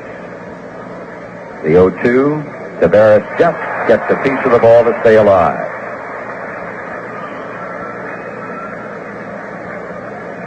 So far, only 6 hits total in the game. The Reds have had 4 of them. Dillingham still throwing down the Cincinnati bullpen as Norman now has gotten to within 1 pitch of retiring the Pirates in the fourth inning. He's on the way with the 0-2. That is hit hard to the shortstop Concepcion. Takes this time, throws to first, and that's the inning. Pittsburgh gets a run on a hit. There was an error. There was a man left on. And after 3.5, it's the Reds 2, the Pirates 1. A lot of marathon dealers have been marathon dealers for a long time. And when a man stays in the business as tough as the service station business for 10 years, 20 years, 30 years or more, he must be doing something right. And chances are the something he's doing right is a whole lot more than pumping gas and checking oil. Chances are what he's doing is taking care of people the way they want to be taken care of. Doing all those little extra things that make people believe in him. Yeah, chances are the reason he's still in business day after day, week after week, and year after year is because he believes in people. Sounds like your kind of man, don't it? Well, he probably is. Narcotic people just like you, and just like me, who believe in people. Marathon Oil Company. People believe in people. If you're looking for a truly distinctive gift item for a Cincinnati Reds baseball fan, may we suggest one of the Cincinnati Reds 4 art prints now available. Double no-hitter featuring Johnny Vandermeer and the home run highlighting Johnny Bench are 2 prints in the series of greatest moments in Reds history. The batting cage by Clint Orleman and the Big Red Machine by Willard Mullen are 2 other prints. All 4 are available in Cincinnati at 580 Gibson News and at Clawson, in Dayton at Wright's, in Columbus at Lazarus, in Louisville at Bacon, and in Lexington at McAlpin. Or you can call or write the Reds office for mail order information. Here in the home half of the fourth inning, it'll be George Foster leading it off for Cincinnati. It's a 1-run game, 2-1 Reds. And Jim Rooker has pitched 2 fine innings of baseball since the first, when the Reds got to him for the 2 runs on all 4 of their base hits. In fact, he has retired 7 batters in a row since the infield hit by Dave Concepcion in the first inning. Foster had a hit to right in the first. He also had a stolen base.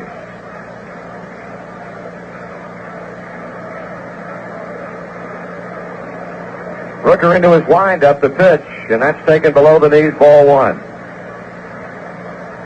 Davey Concepcion on deck, and then Ken Griffey. The Reds try to put some more runs on the board. 1-0 pitch, swung on, a looper back behind second. Stennett going out, coming in, it falls for a base hit. And now putting on the brakes is Foster as he started to go to second, thought better of it, as Frank Tavares quickly recovered and went to the second base bag to cover. So Foster, with a number into shallow center that fell among Stennett, Oliver, and Parker, hit number 5 for Cincinnati, and here's Davey Concepcion. Foster 2 for 2 in the game, and now 4 for 6 in the series, all singles. David hit one up the middle in the first inning, and I'll tell you, Stennett made some kind of fine play going deep behind second to backhand the ball. His throw was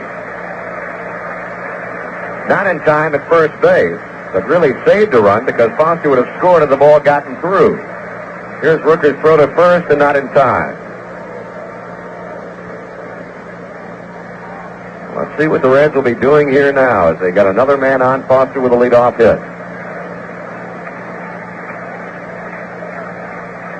Rooker stretches, delivers. Davey takes just off the plate outside, ball one.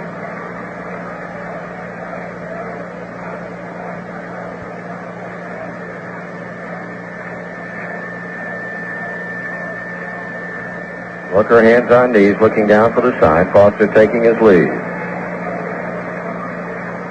Left-hander comes set, delivers.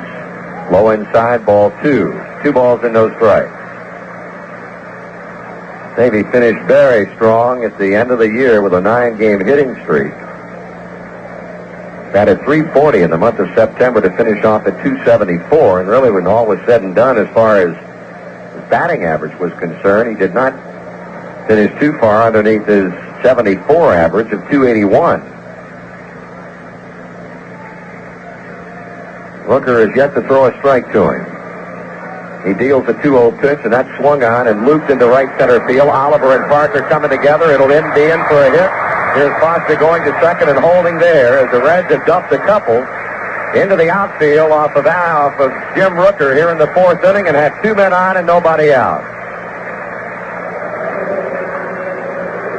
Well, I guess the old adage is ain't how you hit them, it's where you hit them. Well, if those two right there are not the best example. I'd say you would certainly identify those two with that particular statement. Absolutely right. Now you've got Sanguillen out to the mound. He's going to be joined there by Stennett, and you're going to get some further activity in the Pittsburgh bullpen. Left-hander Ken Brett and right-hander Kent Tekulve will begin throwing. We saw Brett yesterday. We did not see Tekulve. So 2 on with none out, and Jack Billingham goes back to begin throwing for Cincinnati, and we know that Merv Bretman has selected a bat, swinging it in the Cincinnati dugout, so maybe Sparky Anderson, if he gets a chance to play for the big inning, is going to lift Freddie Norman. Here's a pitch to Griffey. He bounces one left side. It's going to be in for a hit. Here comes Foster. Here comes this throw to the plate. It is not in time, and it's 3-1. Kenny Griffey with his 4th RBI in the series, bouncing ball left side, and by the diving Tavares, a run is in. And the Reds have gotten their 2-run lead back on 3 consecutive hits. Monty, that ball didn't appear to be hit too hard, but it was hit pretty good, and this got a good throw to the plate, got the ball up here in a hurry, but the ball there was hit pretty good, although it bounced a few times before it got through the infield. But if it hits in that dirt, you're not going to see the ball bounce too high anyway, and I think that's the reason it stayed down and took so many hops to get through there. Now Cesar Geronimo will try and keep it going. He was struck out by Rooker in the 2nd inning. The pitch to the plate is low a ball. Well, Freddie Norman has moved on deck, but still Jack Billingham continues to throw. Hits by Foster, Concepcion, and Griffey has made it a 3-1 score. And now here's Stennett sneaking in back at second base, but Davey saw him coming. Rooker in trouble in the 4th inning. The Reds have played it a run. The left-hander looks at him, delivers. Geronimo squares and bunts through it. Here's a throw back to second base. It goes into off the glove of rather shortstop Frank Tavares, but not bounding far enough away to allow Davey to try and come to third.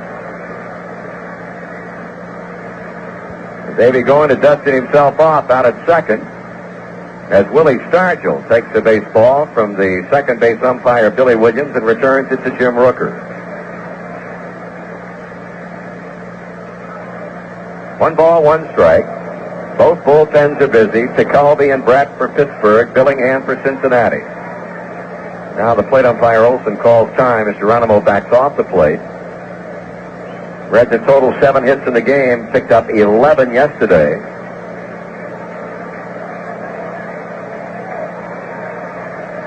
Stargell playing inside, relieving Ken Griffey at first. Hebner well in the 3rd. Here's the 1-1 pitch. There go the runners. Swung on and missed. Sanguillen's throw to third. Not in time, and a double steal.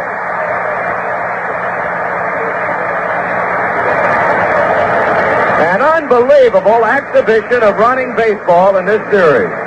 Well, Marty, I think you have to give Richie Hebner a heck of a lot of credit on that particular throw, because he made a whale of a play on the ball. It was a bad throw, and Richie on the move, trying to make the tag, feel the ball all at the same time, and saved the Pirates a run, and certainly Manny Sanguillen a throwing error.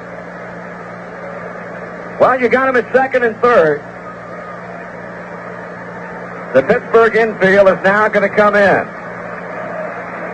A 1-2 count on Cesar Geronimo. Rooker with a pitch. Geronimo swings and grounds it foul to the Pirate dugout.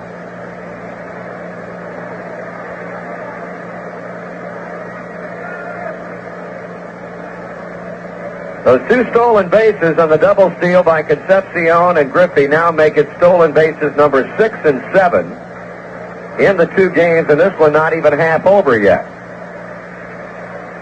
Infield drawn in. Pitch. Swung on and chopped foul.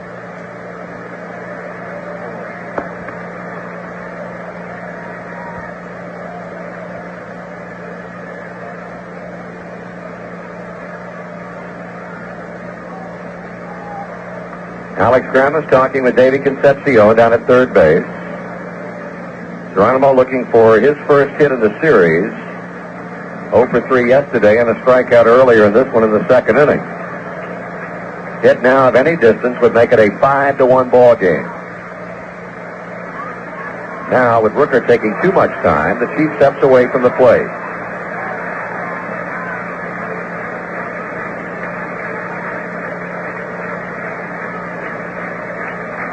Rooker taking a bunch of time on the mound. Okay, he sights the sign. The stretch, the pitch.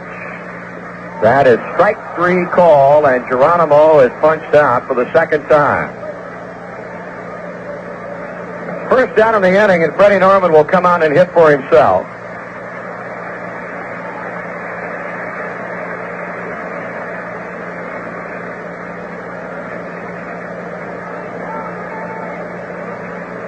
Rooker has picked up his 5th strikeout. Norman 0 for 1, grounded out short to first, hit one over the mound in the second inning. Tavares cutting across the second base bag to make the play. Pirate infield will stay in. Runners Griffey at second, Concepcion at third. Norman with a chance to help his own cause here.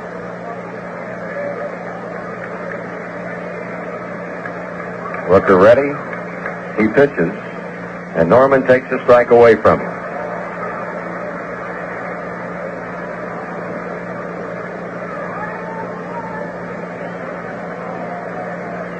Three to 1 the score. Reds out in front. A 2-run homer in the first by Perez. Pittsburgh got a run in the top of this inning. And the Reds have come back to get their 3rd run.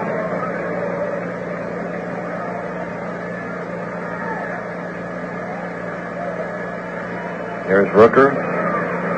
Pitching. Swung on and missed. Strike 2.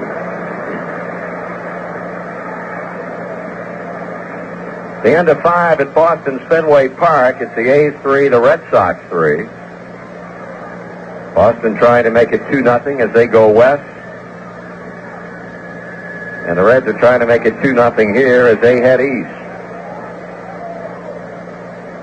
No balls, 2 strikes. Rooker against Fred Norman with runners at second and third, 1 out. He pitches. Norman hits one into left field. Richie's just digging for it. He'll make the catch, but here comes Concepcion. The race is on, and it's 4-1. Well, Freddie Norman did his job. He got it up in the air and deep enough to left to get David in. Griffey holds at second base, and the Reds have their biggest lead of the game at 4-1. Pitchers are really offensive-minded so far, aren't they?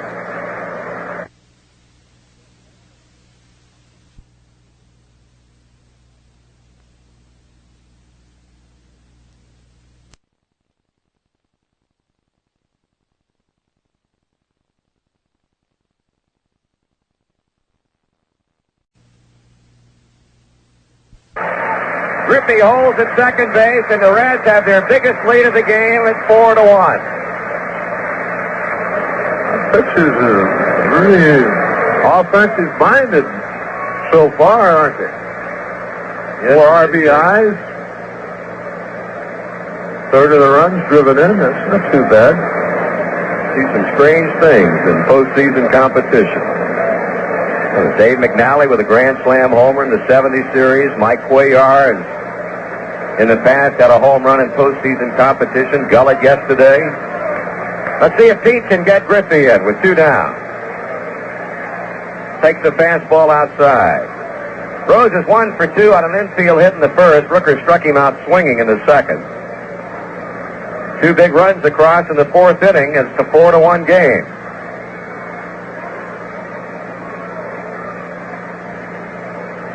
Rooker delivers to Pete. Rose swings, fly ball down the right field line, heading toward the seats. Parker into the corner, but will not have a play on it.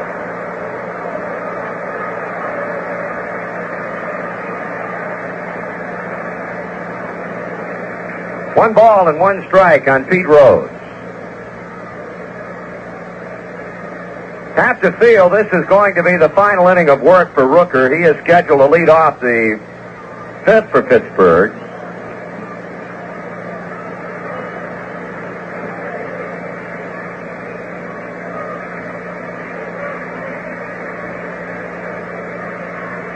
Okay, he checks Griffey out at second base. Here comes his 1-1 pitch.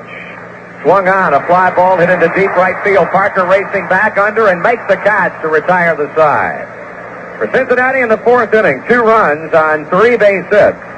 No Pirate errors and 1 man left on. And as we go to the 5th, the Reds 4, the Pirates 1. Welcome home. You had a long day. Sit down beside me and ease your head away. Let's have a fun together. We deserve it, heaven It's me together. In a footbeat, soft music sweet, and the good days are strong. You can't stop the good thing when it plays the right way. That's why through the never goes until by the day. Someone beloved to another goes. That was Nancy Wilson for the Stroh Brewery Company, Detroit, Michigan. Family brewers for 200 years. We'll pause again for station identification on the Cincinnati Reds Baseball Network. Rhapsody of the Rush Hour, Concerto of the Coffee Break, Overture of the Office. Great music all day and all night. From WBDY FM Stereo, Westerville, Ohio.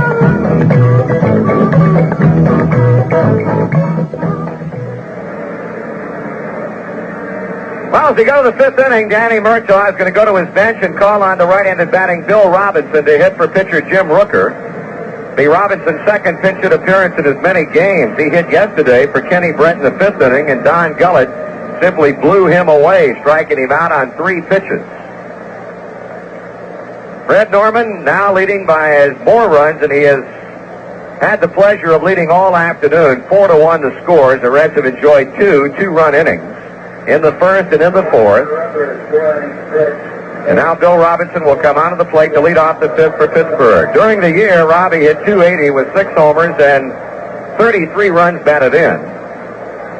That does not, however, tell the complete story about him, because after being acquired at the end of spring training from Philadelphia, well, the contracted pitcher Wayne Simpson, when he played as a regular, he hit over 300. In fact, 305. Here's a pitch to him, and he chops one, third base line. Johnny Bench out after it, has it, throws, 1 out.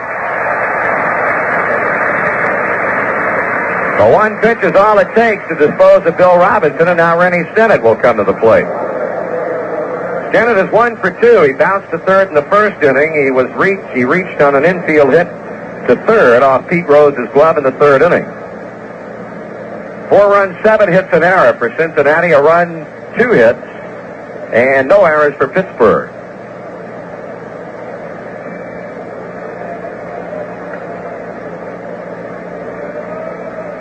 Here's Stennett, here's Norman. Strike is called.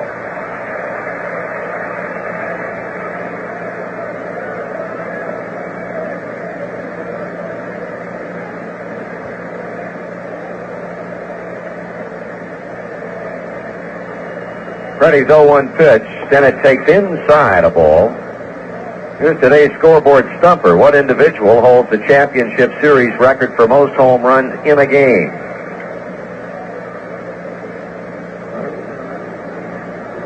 I know the answer to the question.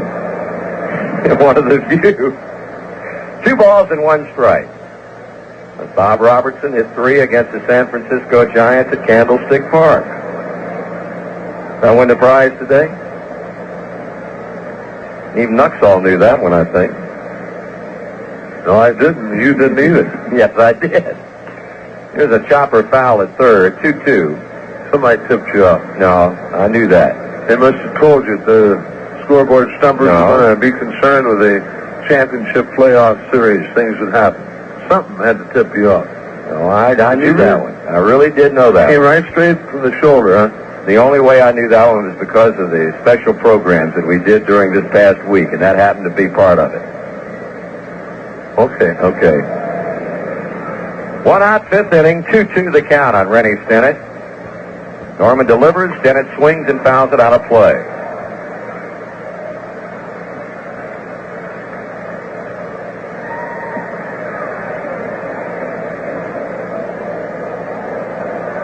Four to 1 score, Cincinnati, 5th inning. Norman has had periods where he's had trouble getting the ball over the plate, but still he's limited the Pirates to only 2 hits, make it 3. Stennett hits a line drive, single to left. Rennie with his 2nd hit of the game among the 3. The Pirates have garnered off Norman, and his 3rd hit in 8 times up in the series. Here's Manny Sanguillen. Bounced out second to first in the 1st inning, and then in the 3rd, following Stennett's infield hit. Rennie was running on the pitch. Sanguillen hit a ground ball to Davey as he was moving toward the bag, and Concepcion turned it into a 6-3 double play. Jack Billingham goes back to throw for Cincinnati.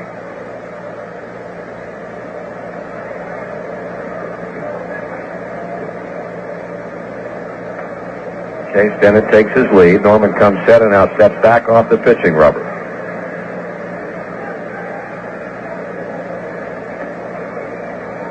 During the season, Stennett stole 5 bases in 9 tries. Pitch inside as Sanguillen spins out of the batter's box.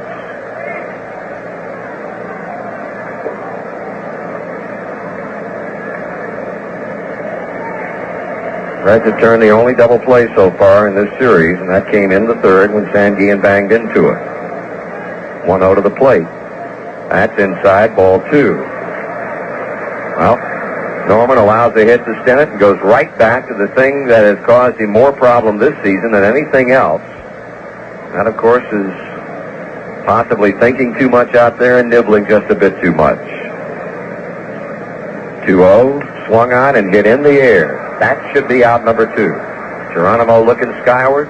He puts it away, and they're 2 away.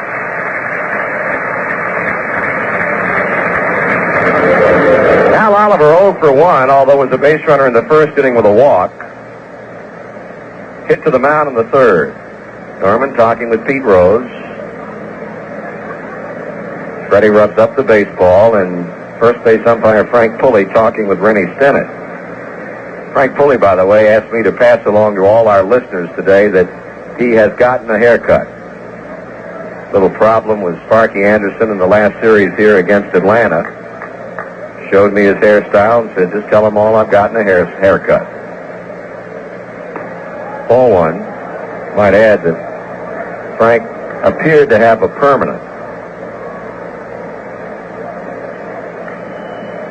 I don't know whether he had that before he got the haircut or whether he... Well, anyway, 1-0 pitch. High inside as Oliver goes down on the seat of his pants. That was an off-speed pitch. 2 balls and no strikes.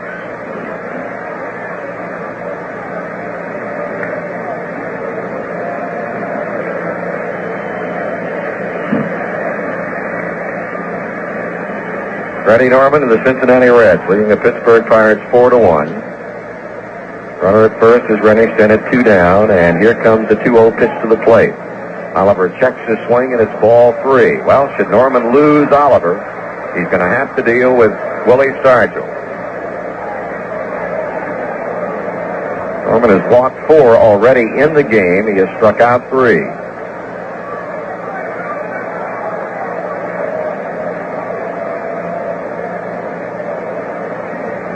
Now the 3-0. And Oliver takes ball 4. The Pirates have him at first and second, and here comes Mr. Stargell.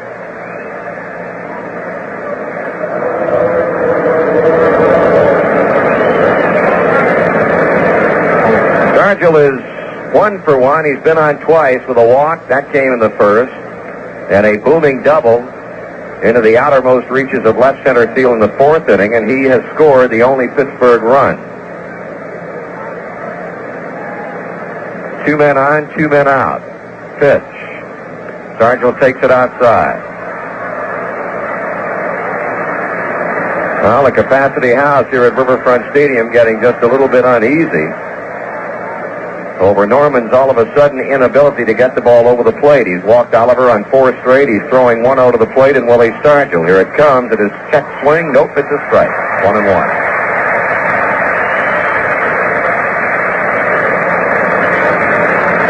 One ball and 1 strike.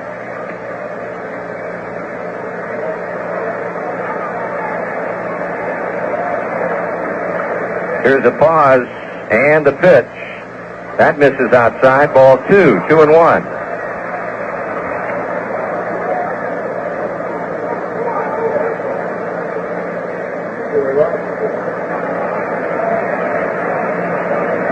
Jack Billingham heating up in the Cincinnati bullpen. Norman 2 balls and a strike on Willie Stargell with Rennie Stennett at second base. Al Oliver at first and 2 men out. The left-hander stretches and delivers. It is swung on and missed. And Stargell just trying to tie that baby up with 1 swing of the bat. Well, we've got a number of big names in the house today. Benny Goodman is here, and we just saw Roy Rogers come down and sitting down at this end of the Cincinnati Reds dugout.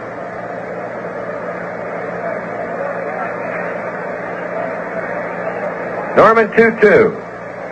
Stargell swings and just gets a piece of the ball to keep the count even at 2 balls and 2 strikes. 4-1 to score. Cincinnati trying to make it 2 straight over the Pittsburgh Pirates and needing only 1 more win in the remaining 3 games to win the National League pennant. Johnny Bench heading out toward the mound to talk with Fred Norman. Richie Ziff, the on-deck batter for the Pittsburgh Pirates, and Jack Billingham, well, gotten a lot of throwing in down in that Cincinnati bullpen on this afternoon.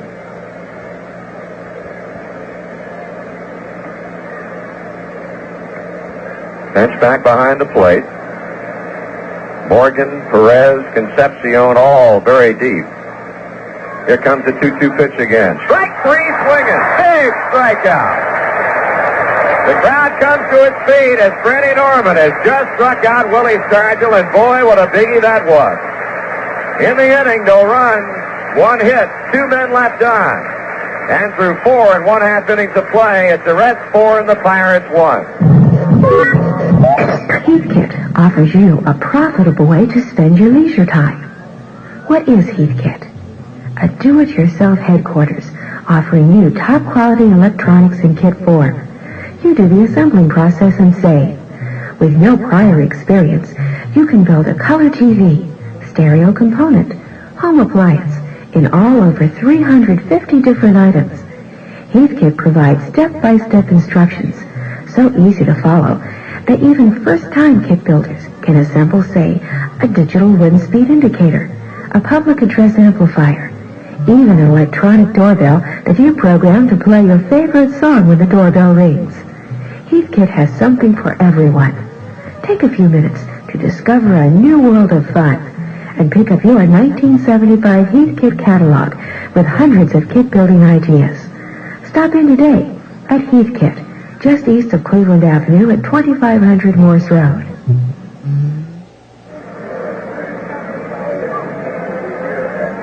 It's the bottom half of the 5th inning at Riverfront Stadium, and Jim Rooker is out of the ball game by virtue of Robinson hitting for him in the upper half of the inning. The new Pirate pitcher is the young right-hander from Fairfield, Ohio, Kent DeCalvi. DeCalvi joining the Pirates on the 26th of June from the Bucks Charleston Farm Club. 28 years old, a side-arming reliever who saw limited action with the Pirates last season. This year, in 34 appearances, he won a game. He lost 2 for Pittsburgh with a .225 earned run average. It'll be Joe Morgan to lead it off as the Pirates now come with a right-hander, and the crowd after the announcement here that Roy Rogers is in the house, and they're really looking around and spotting him down by the Reds dugout. Here's a pitch to Morgan. It's missing inside a ball. Roy wanted to arrive, kind of inconspicuous, but he had to get up and take that sombrero off, or whatever they call those things. Got a full-fledged one on down there. How about a cowboy hat? I'll go for that. I think that's what he'd prefer it to be called. Call strike, 1-1. Roy's making a motion picture comeback after being away many, many years. Here's Tekulve's 1-1. Morgan takes a heater high. 2 balls and 1 strike. Jim Rooker went 4 innings, allowed 7 hits, 4 runs all earned with 5 strikeouts. He didn't walk anybody. Tekulve 2-1 pitch. Morgan swings, ground ball. 5 from Willie Stargell down the right field line. Here's Parker up. He's gunning to second. Morgan coming head first. He's safe. Close play at second base as Tavares took Parker's throw. Morgan coming in with a headlong slide at the bag, and now Rennie Stinnett, who was nowhere near the play, is arguing rather than Tavares. Frank Tavares did not say anything, but it is Rennie Stinnett who is arguing the call, and he's safe. Checking the replay, and well, a good call by second base umpire Billy Williams. In fact, Morgan came in the third base side of the bag to get that double. Well, Marty, I think Tavares just more or less followed Joe into the bag, or trailed him, if you may, with his gloved hand, and Joe's hand appeared to be in ahead of the tag by Frank Tavares. Well, there's another possible run if we can get Morgan around here, and let's see if Joe's going to try and steal third base. He certainly did yesterday. Here's Johnny Bench. He's due. He struck out twice against the offerings of the left-hander Rooker. Morgan gets another steal in this series. He will set a mark for the most steals in a league championship series set.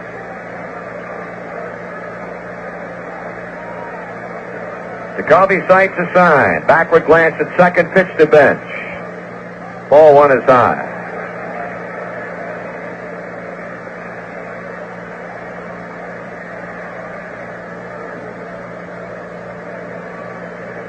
Clay Kirby getting in some throwing down in the Cincinnati Reds bullpen.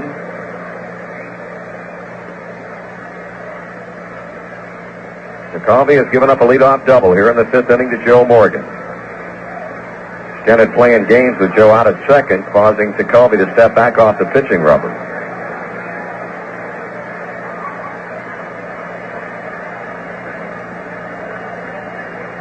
Bench waiting on the 1-0 pitch.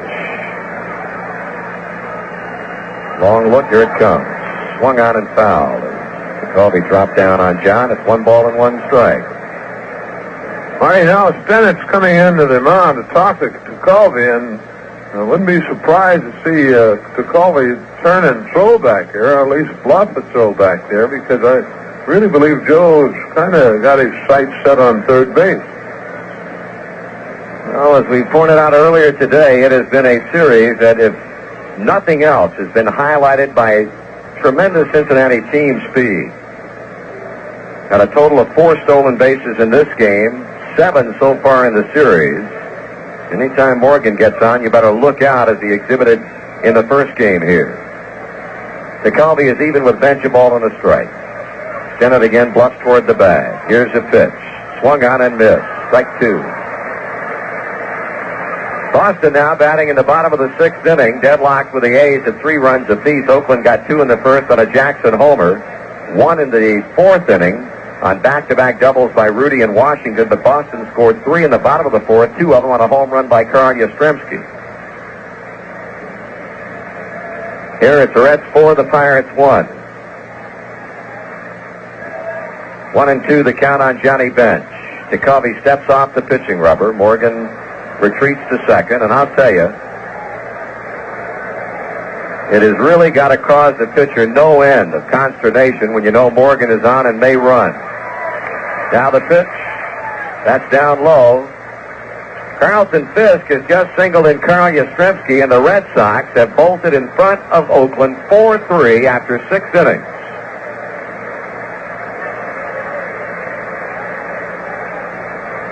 Things are getting interesting at Fenway Park.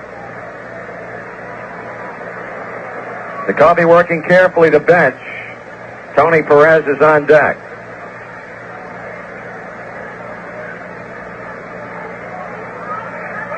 The 2-2 pitch. Swung on and missed, and Johnny Bench has struck out for the 3rd straight time in this game.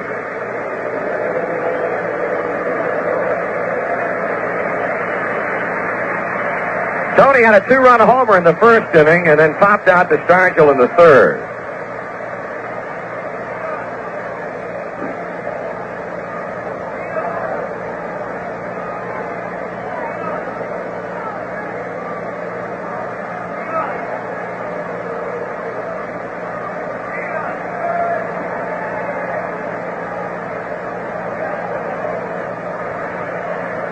One man out, one man on. Kenny Brent getting ready to begin throwing again for Pittsburgh. Here's a throw back to second, and it went off the glove of Frank Tavares. It hit something as he and Morgan end up in a pile out at second base, and Tony Barnarone, the Pirate trainer, is now going to come out to take a look at Tavares. Marty, I think the ball hit Tavares in the face. It certainly appeared that way. Well, they're checking him out at second base as he now comes to his feet. They had a very close shot at getting Morgan. The ball appeared to hit off the end of his glove and hit off of then his forehead. Making sure that Frank Tavares is all right. Trying to get the tag down on Joe because they did have a shot at him, but got to catch the ball first, of course, and the ball just appeared to nick the glove of Tavares and hit him in the forehead above the left eye. Well, Tavares is all right. He's going to remain in the game. And a very, very busy Pirate bullpen in this series. As we mentioned, Ken Brett has now started to throw. He has been up earlier in the game, and now Kent DeCalvi is going to get together with the Pirate double play combination of Frank Tavares and Rennie Stennett. So the wheels are turning here at Riverfront Stadium as the Pirates try and keep the Reds from any further run production. Morgan has opened the inning with a double down the right field line. DeCalvi has struck out Johnny Bench, and now will be working to Tony Perez, who has driven across 2 of our 4 runs with that homer in the 1st inning.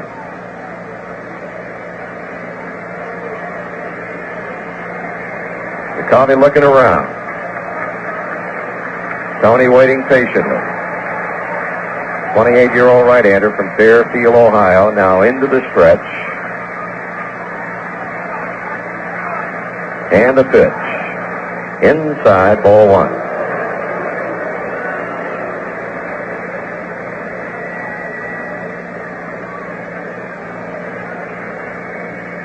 George Foster on deck for Cincinnati. Reds have totaled 8 hits in the game. They had 7 off the starter, Jim Rooker, and now the double by Morgan here in the 5th inning off to Calvi. 1-0 the count on Tony Perez. Outfield straight away. Here comes Stennett back to second. DeCalvi spins back that way, but does not throw. Well, if nothing else, they are bound and determined to keep Morgan from trying to steal third base. If he's going to go, you got to feel he's going to go while Perez is at the plate. Ken directing his attentions back now to the plate. Here comes the 1-0 pitch. Tony takes it just off the outside corner. It's ball 2. 2-0. Perez voted the National League Player of the Month in August, and as a result, he was the 3rd player during the course of the season, or rather, to be more precise, the third time during the season that a Reds player was named Player of the Month, and that Morgan was named twice. Tony looking for a pitch to Hackett.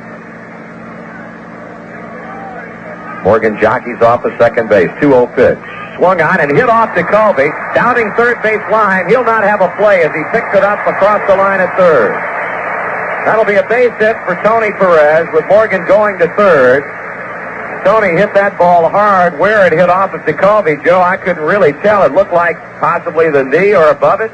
Marty, I think it hit him quite possibly on the shin. Pretty good shot. Kent appears to be all right, but he took a pretty good shot. Just looks like just below the knee, but apparently he's okay.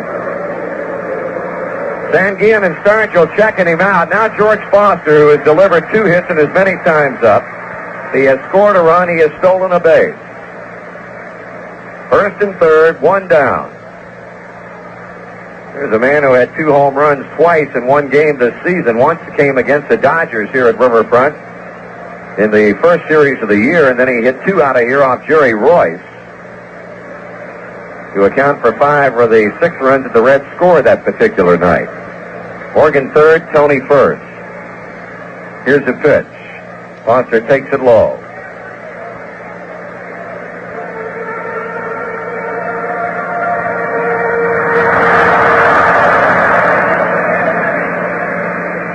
Pirates would love to see Jacoby get Foster to hit the ball on the ground at somebody. I'd like to see George just get a base hit. Next pitch. Coming. That is swung on and popped out of play. 1-1.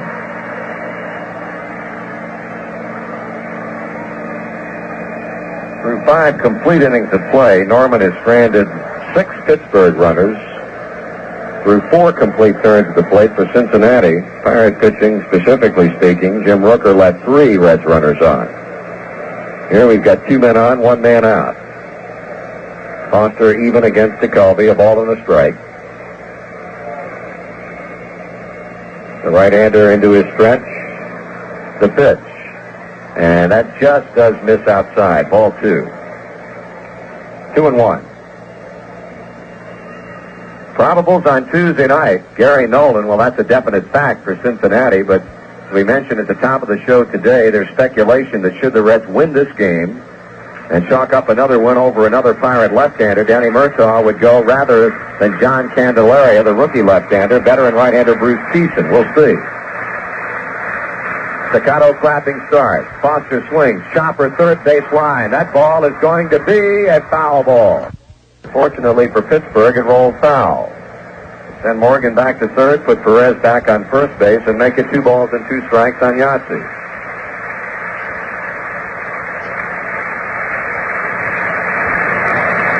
Foster batting .667 so far in this series with 4 hits and 6 times up, all singles.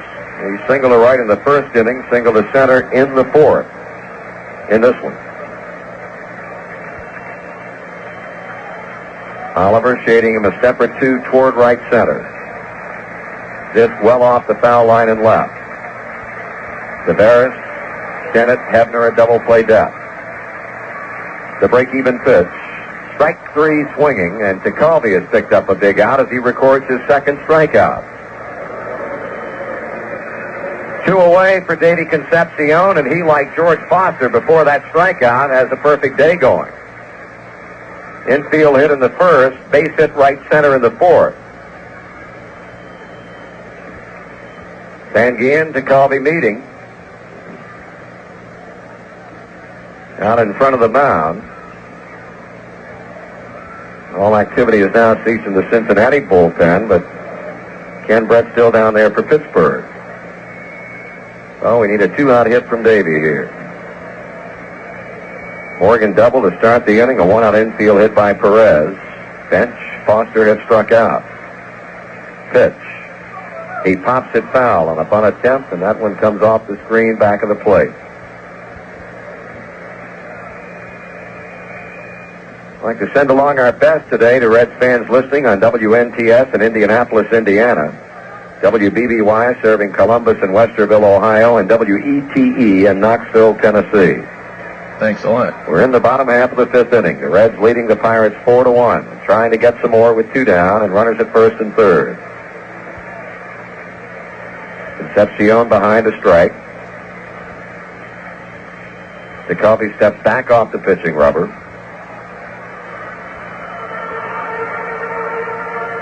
Oakland now batting in the 7th, trailing Boston 4-3. Dick Drago has come on in relief. Reggie Cleveland, probably fingers pitching for the A's. Now the 0-1, Tony goes, pitch is swung on, ground ball third. Hebner gloves it, throws to first, and that's the inning. So Kent DeCoffey able to work himself out of a 5th inning jam. The Reds with no runs on a couple of hits. 2 runners left on and through 5 complete. It's the Reds 4 and the Pirates 1.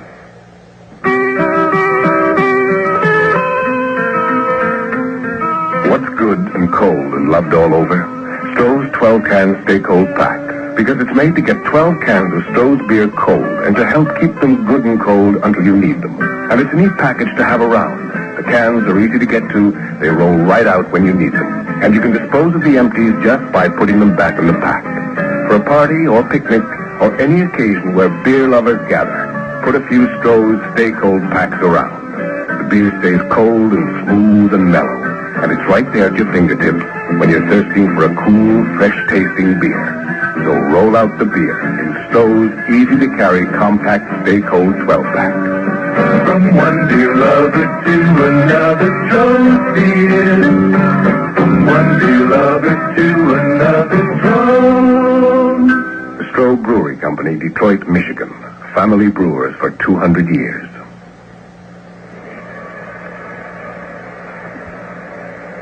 We'll pause once again for station identification on the Cincinnati Reds Baseball Network. Your most frequently frequented frequency. Stereo FM 104. WBBY, Westerville.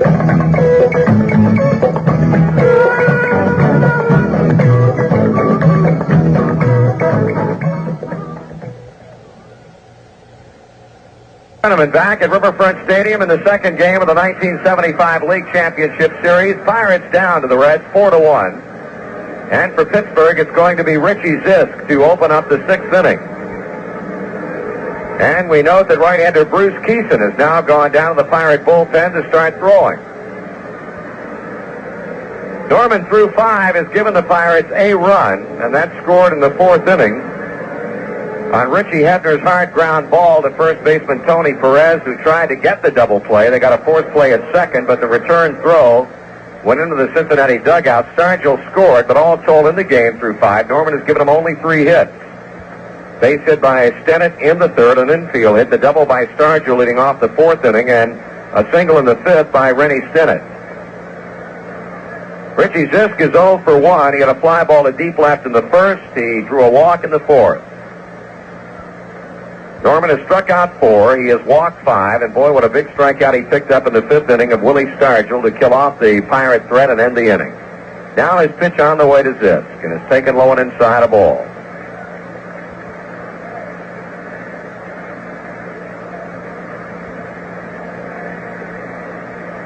Freddie's 1-0 pitch.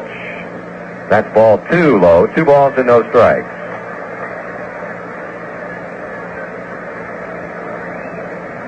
Some question in the last inning, or rather in the 4th inning, about whether or not Norman was going to hit for himself. He eventually did, and had a sacrifice fly.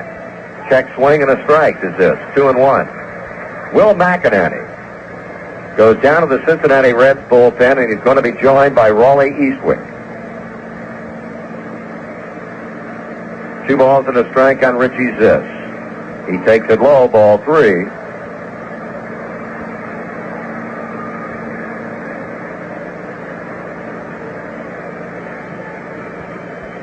Norman behind, 3 balls and 1 strike.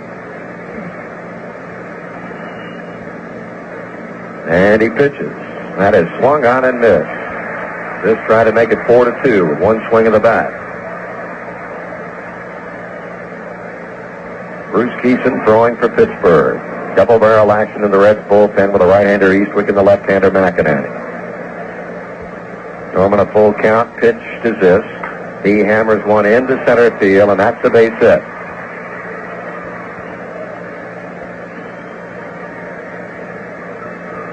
Now Dave Parker, who Norman has worn out.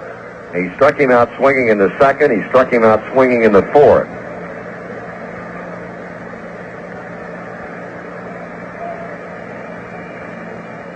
Johnny Bench out to the mound. That's been a very, very busy place for meetings in this game, both for Cincinnati and for Pittsburgh. And now Larry Shepard, following Bench's meeting, is going to come out and have a chat with Norman himself. Marty, I really think that Shep's going to talk to Freddie about, starting like he started this golf with 2 balls, trying to make pinpoint pitches when you're 3 up. You like to see him challenge the hitter, and I would think that Shep might be discussing this with Fred and John at the moment. I don't know, but you just don't drop behind him, not with a 3-1 lead where if he hits it out, you're still 2 up, and your chances are much better to get somebody out when you're pitching out in front instead of behind. Well, that meeting now breaks up as Larry Shepard has something for plate umpire Andy Olson, who had come out to hurry him along.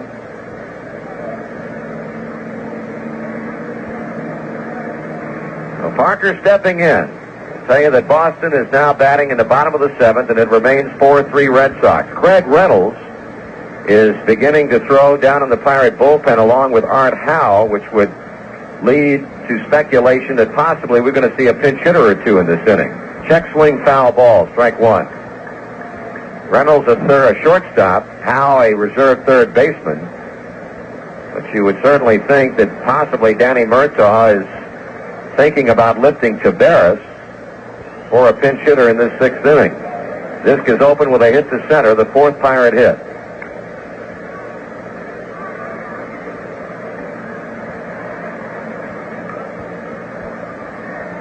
Ed Kirkpatrick has selected a bat down in the Pirate dugout. Parker swings and misses, strike 2. Also Bob Robertson. So Danny Murtaugh is covering all possibilities. Kirkpatrick a left-handed batter and Robertson a right-handed batter. Norman out in front of Parker, 2 strikes. Dave has yet with a hit in the series, yesterday going 0 for 2. Now the 2-strike delivery. That's bounced foul off the first baseline.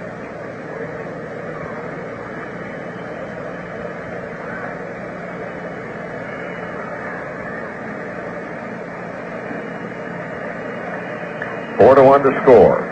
Pirates' only run coming in the 4th inning. Reds with 2 in the 1st and 2 in the 4th. We've had 9 hits off of a pair of Pirate pitchers. Rooker, who went 4, and Tekulve, who has worked 1 inning. The 2-strike pitch, just missing, down and away. It's a ball. Parker had some big games against Cincinnati. One particular game here at Riverfront Stadium when he homered for 3 runs in the 1st inning of a game that Norman started. Parker takes it in the dirt. Bench knocks it down and just not going anywhere. 2-2. Representative of the telephone company, please report to booth F as in French. 2 balls and 2 strikes as Norman, not liking the feel of the baseball he had, sends it in and gets another one from Andy Olson. Parker steps back in the box. Griffey extremely deep in right field. This guy can hit him a long, long way. He had 25 home runs during the season. Richie's just taking his lead at first base. Norman throws to the plate the 2-2 pitch. Ground ball hit the second. Right. Morgan underhands to David. David delivers to Tony. Double play.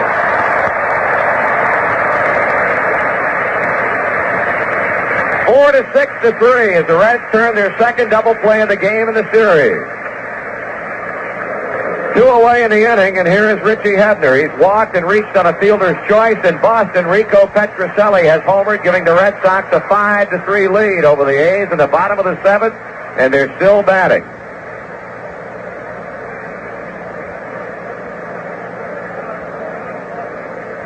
Wonder what Charlie Finley's thinking. Okay, Norman to Hebner. Strike 1 call. I'll tell you one thing, you can talk about his control problems in this game, but he has come up with a big pitch when the situation is demanded, that type of thing. Strike 2 call.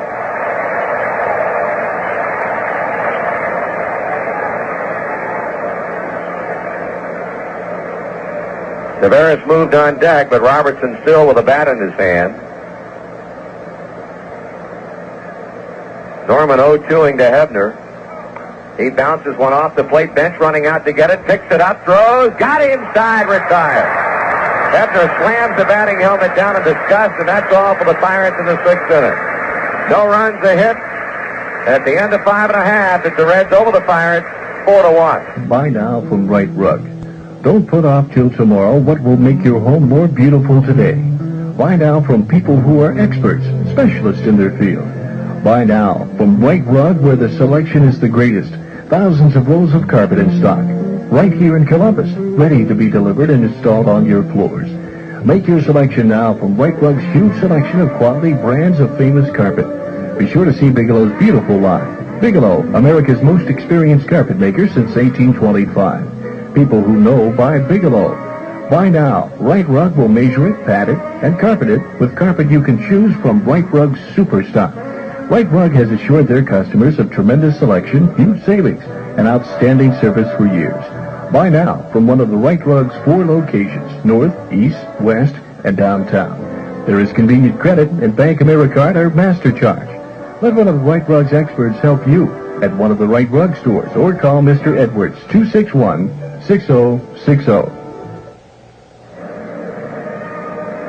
1975 has been a great year for the Cincinnati Reds, and there's still a lot of exciting baseball ahead. But the Reds would like to take a moment right now to remind fans that it's not too early to start thinking about 1976 and Cincinnati Reds Action Plan season tickets.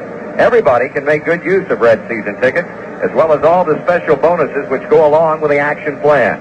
Why not give a call first thing tomorrow morning to Brooks Lawrence in the Reds season sales office.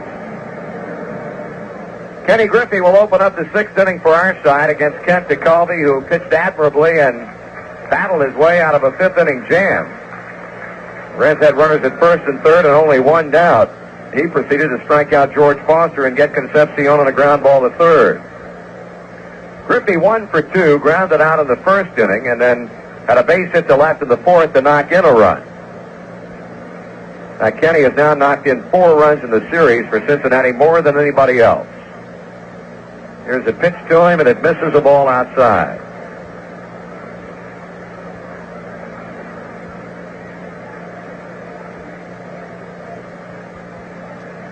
Reds out in front by 3 runs at 4-1.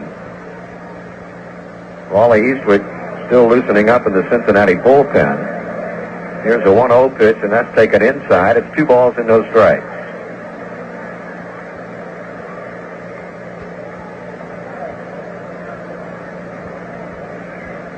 Hard pitching has not yet issued a walk in this game.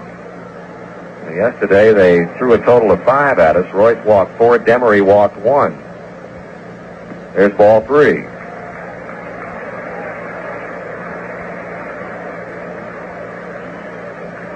So Kenny a pitch away from becoming the first Red to get a walk. DeCalvey 3 balls and no strikes. Geronimo is on deck. Right-hander looking and throwing.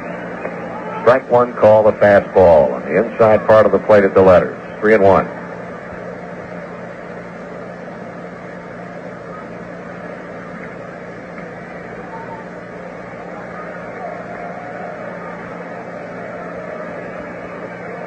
Griffey swings, chopping ground ball is foul at first base. Stargell came up with it, but Pulley signaled foul ball right away. Run the count full. The Reds have had hits. They have come in bunches, 4 in the 1st inning. At that point, Jim Rooker retired 7 batters in a row before the Reds got another hit. Foster's leadoff single in the 4th, and then 2 more came in that inning when 2 runs crossed, and then 2 more hits in the 5th. 3-2 pitch. Swung on and hit to right field, a base hit.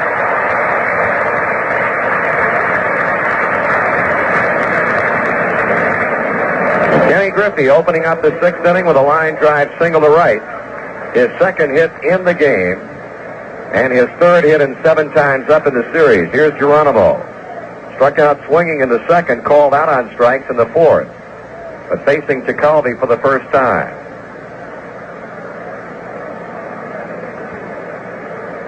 Hebner coming in at third base, and now Terry Crowley has moved on deck to bat for Fred Norman. Well, let's see what Geronimo does.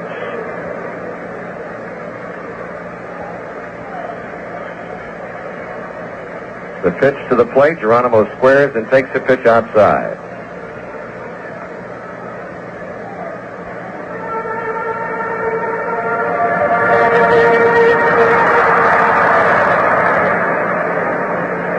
Kenny Brett going down to the Pirate bullpen.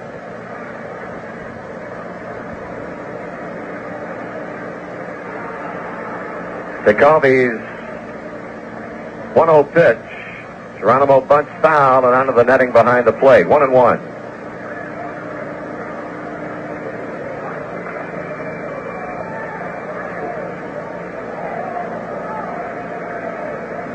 Geronimo trying to get Griffey into scoring position for Terry Crowley, who stands in the on-deck circle swinging a couple of bats.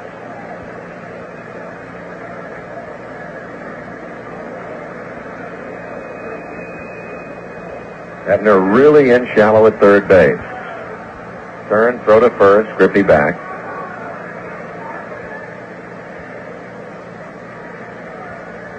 One ball, one strike. Bottom half of the sixth inning. Another throw to first, and again Griffey back, and that one quite a bit of mustard on it to Willie Stargell.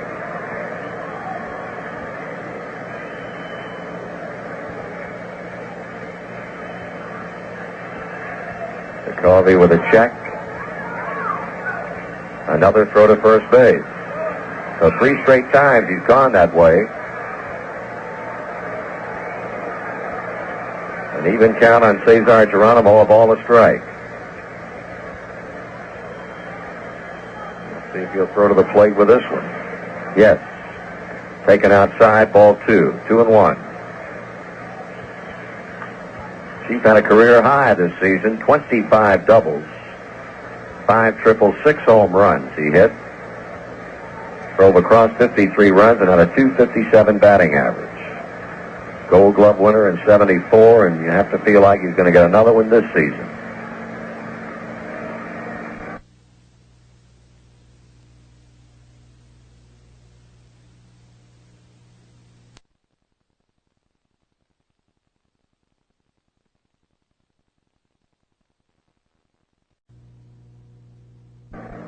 He's out in front, 2 balls to strike.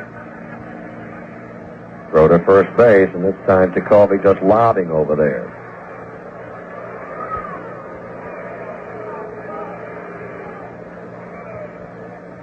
Griffey with 1 foot on the carpet, 1 foot in the sliding pit.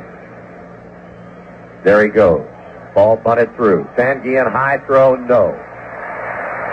That's 8 stolen bases for the Reds in the series. And the 5th in this game.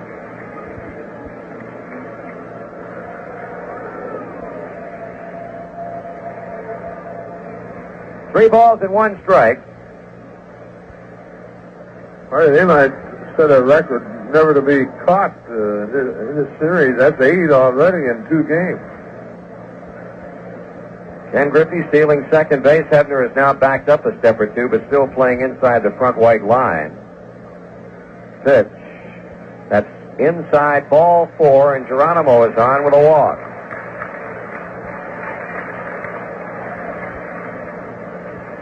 Well, Terry Crowley was on deck. Now is he going to hit, or is Freddie Norman going to come on back and try and get down a sacrifice bunt?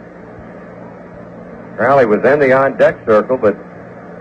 Marty, I think we're going to see Ed Armbruster hitting right here, and no question about it, he's going to be bunting.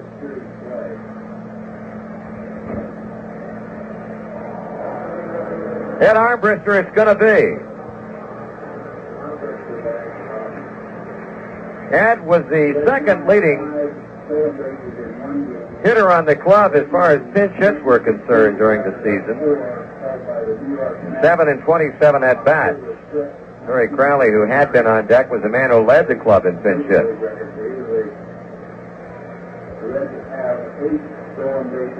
Getting an announcement now that the Reds have set 2 championship series records today. The 5 stolen bases in one game is a record, a major league record, and the 8 total stolen bases in league championship series play is another major league record.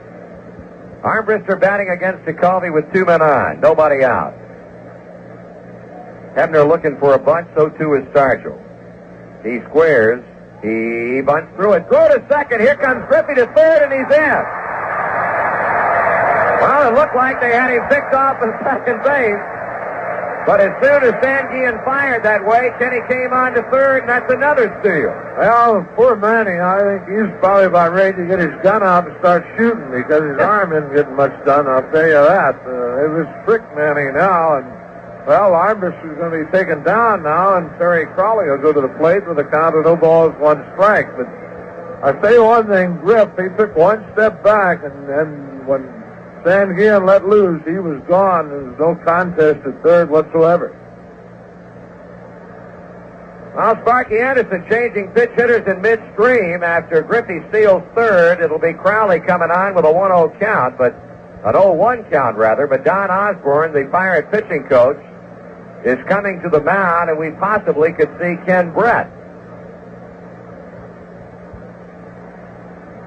I'll tell you, they can talk about this series in 100 years, and it'll go down as a series of the big steal. Well, now the Sparky isn't going to be taken in by Danny Murtaugh's move, and he's going to send Merv Retman up to hit for Terry Crowley. So I can't recall that happened at all this year. Well, he used three batters inside of one pitch, not one inning. That's the case as Merv Retman has now moved on deck, and a call has gone down for the left-hander Ken Brett. So we've got a break in the action here in the 6th inning at Riverfront Stadium. We'll step out for this message. It's the brew you choose with that happy hour flavor.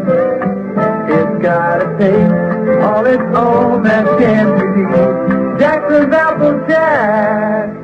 That apple flavor coming through with the chew for you. Hi, my name is Jackson, and I'd like to make an important announcement. For a limited time, if you buy just 1 pouch of my Jackson's Apple Jack chewing tobacco and send the empty pouch back with your name and address on it, I'm going to send you 2 pouches absolutely free. Now, to me, that's important. To my sales department, it's plain crazy. It's the brew you chew with that happy hour flavor. It's got a taste all its own that can't be beat. Jackson's Apple Jack. That apple flavor coming through with the chew for you. Try to limit it to 2 free pouches per customer. New Pittsburgh Pirates pitcher is left-hander Ken Brett, making his 2nd appearance in the series. The left-hander worked an inning and a third yesterday, giving up a hit, no runs, chalked up a strikeout, and now is being called upon to pitch for the Pirates in relief of Kent DeCalvi. And as Joe mentioned before our commercial break, a real oddity, as we have seen 3 hitters inside of 1 pitch. Ed Armbrister sent up to bat for Norman. He took a strike as Griffey appeared to be picked off at second base, but ended up stealing third as Van Gien's throw went to second, and Kenny continued on to third base safely. Crowley was then announced as a pinch hitter for Armbrister to inherit a 1-strike count, and as the Pirates have brought on the left-hander Brett, Sparky Anderson has sent Merv Retman up to bat for Terry Crowley. Pirate infield will come in with 1st and 3rd occupied. Griffey the lead runner. He's at 3rd. Geronimo at 1st by virtue of a walk. Retman hit .239 during the year as a pinch hitter with 6 for 30. Here's a throw to first, and they've called a balk on Ken Brett. Brett has been called for a balk, and that will bring Ken Griffey in to give the Reds a 5-1 lead. Now Kenny Brett running off the mound over to first base umpire Frank Pulley to argue the call, but Pulley wasted no time at all. He threw his hands up, said, balk. A run is home, and now Sparky Anderson is going out. As the plate umpire Andy Olson heads out toward the argument behind first base, Sparky is going to get in on it, but the second base umpire, Billy Williams, said, hey, you get out of here. You're not involved in this. Sparky is going to go over and talk to Pulley, but the balk has been called, and Brett has been out of shape.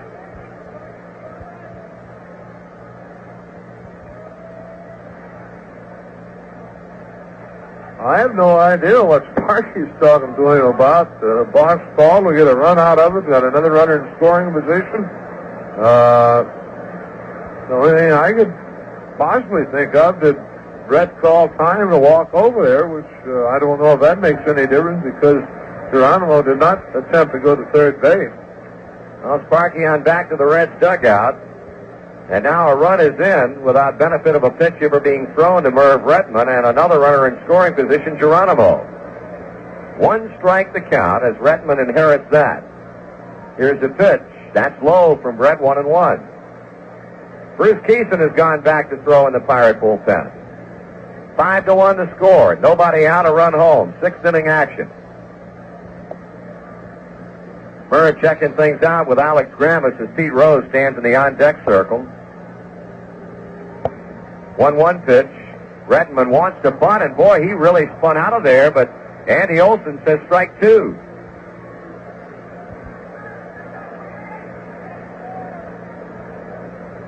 Retman with a look of disbelief on his face. I don't think that he thought that pitch was anywhere near the strike zone. Brett bringing him a good old-fashioned heater with that one. He deals. Merv hits a fly ball right field. Parker going back on it. Geronimo with a tag. He will come on to third. And Retman with a fly to right gets it cheap on down to third base as the first out of the inning is recorded. So Retman did his job.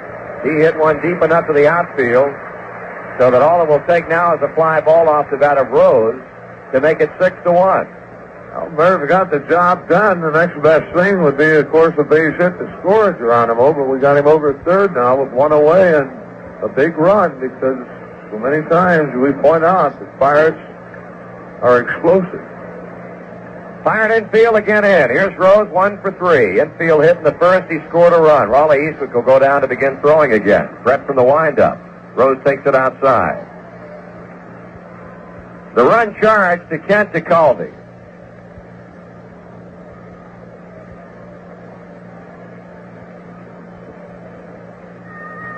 Brett's 1-0 pitch. Rose takes it outside and low ball 2. Inning started when Griffey singled to right field.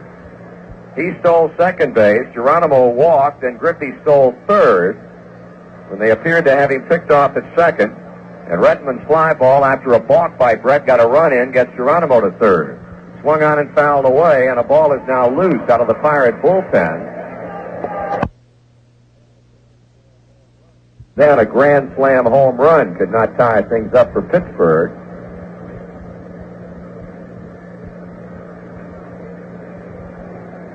Got to think about that now. This ball club has the capabilities. 2-1 pitch. Swung on and hit in the air down the right field line. Now Parker setting himself. He makes the catch. Here comes Geronimo. Here comes the throw, and he's out. Dave Parker with a strike to the plate to cut down Geronimo, and the sixth inning for Cincinnati is over. A run scored on one hit. Nobody left on, and after 6 complete, the Reds 5 and the Pirates 1. Let me tell you about the kind of place that always makes me happy. Where the sun don't hide, the air is clean, it's easy feeling free. Me and my girl down by the singing river. Country life, country love, country me. Grassy knoll, fields of gold, you can almost see them grow.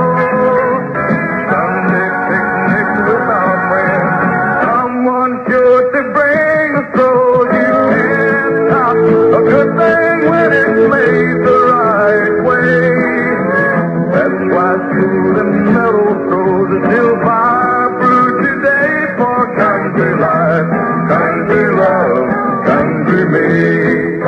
H. Whitty for the Stroh Brewery Company, Detroit, Michigan. Family brewers for 200 years. Okay, we head on to the final 3 innings of action here. The Reds leading the Pirates 5-1, and we've got a new pitcher on the mound. The Cincinnati Reds do. Here to tell you about him and call the 7th inning, Joe Nuxall. All right, Marty, it's right-hander Raleigh Eastwick here in the 7th. Raleigh making his first appearance in the championship playoff series on the year. Raleigh was in 58 games, won 5, lost 3 with a 260 earned run average. Raleigh with 22 saves on the year, tying Al Rabowski for the league lead in that department. 90 innings, Eastwick allowed 77 hits, struck out 61, and walked 25. He will face Frank Tavares, and then we're quite sure a pinch hitter for Ken Brett, although we might see Brett hit for himself. Edgar Patrick with a bat coming out of the Pirate dugout. Freddie Norman worked 6 strong innings, or I should say tough innings, not strong. Freddie allowed just 4 hits, struck out 4, and walked 4, allowed 1 run and 1 wild pitch. But Fred, some big pitches for him in the ball game, striking out Dave Parker in the 4th inning when the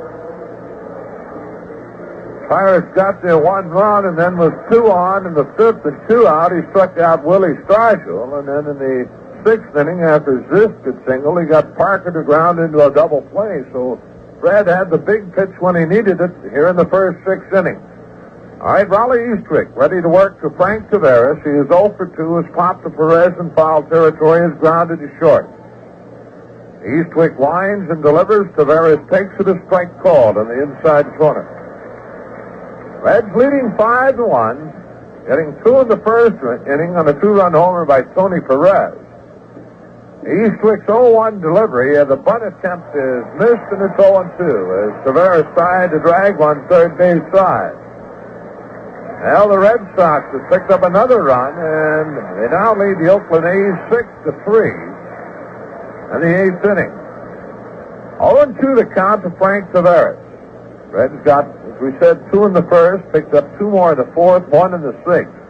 Eastwick's 0-2 delivery. That's high with a fastball. 1-2 the count. Pirates with 4 hits. The Reds have had 10. Had 3 extra base hits in the ball game. A home run by Perez, a double by Morgan. For the Pirates, Willie Stargell with a double. 1-2 delivery. Tavares swings and misses. Raleigh Eastwick registers a strikeout here in the 7th inning, the first batter he faces, and that'll bring left-handed hitting Ed Kirkpatrick to the plate to hit for Ken Brett. Kirkpatrick, a .236 batting average this year with 5 home runs and 16 RBIs. Had 5 doubles. Kirkpatrick against the Reds this year went to the plate 21 times, had 4 hits, a double, a home run, and 1 RBI. Bruce Keeson throwing in the Pirate bullpen. He will be the pitcher for Pittsburgh in the bottom half of the inning. Eastwick delivers high and outside the ball. After 8 innings now at Boston, the Red Sox 6, the A's 3. Ollie Fingers working for Oakland now, and for Boston it's Dick Drago. Eastwick the 1-0 delivery. Low and inside, 2 balls, no strikes.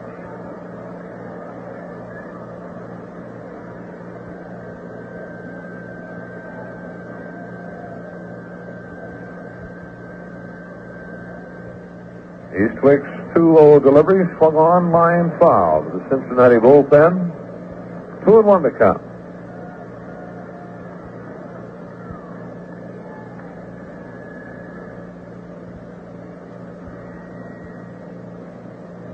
Patrick now heads back to the Pirate on deck circle and asks for the pine tie rag from the Pirate bat boy.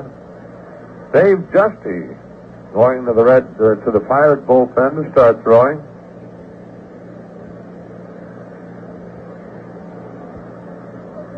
Patrick now back to the plate with a count of 2 balls, 1 strike. 1 out, bases empty.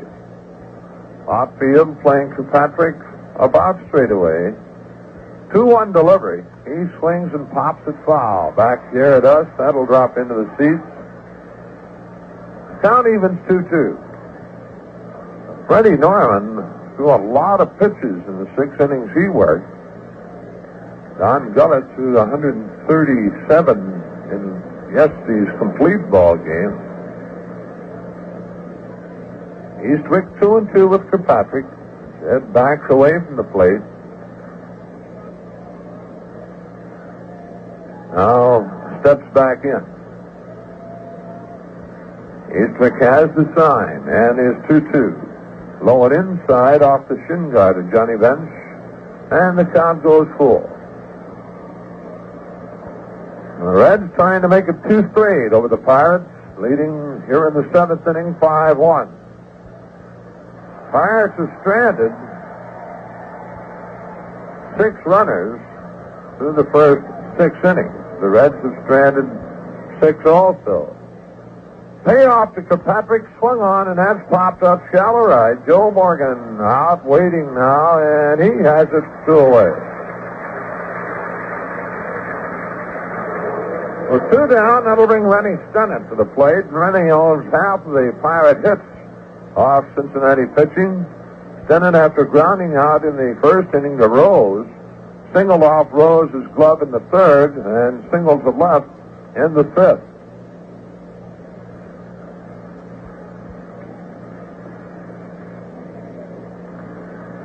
Raleigh Eastwick in relief of Fred Norman. Winds and delivers, and Stennett takes it low and outside the ball.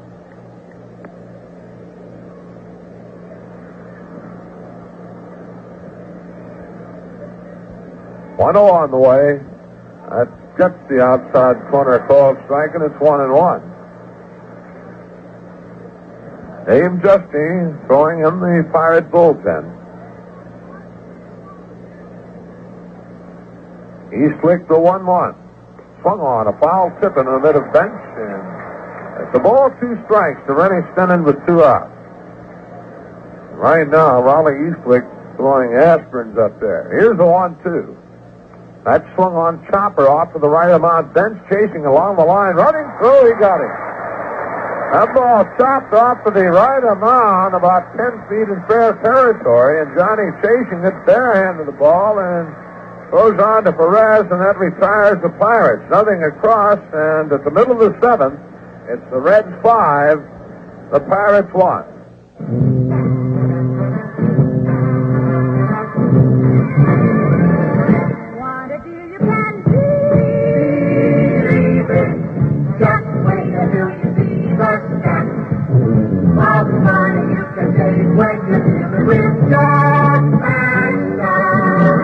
These are the times that try and sense of new car value.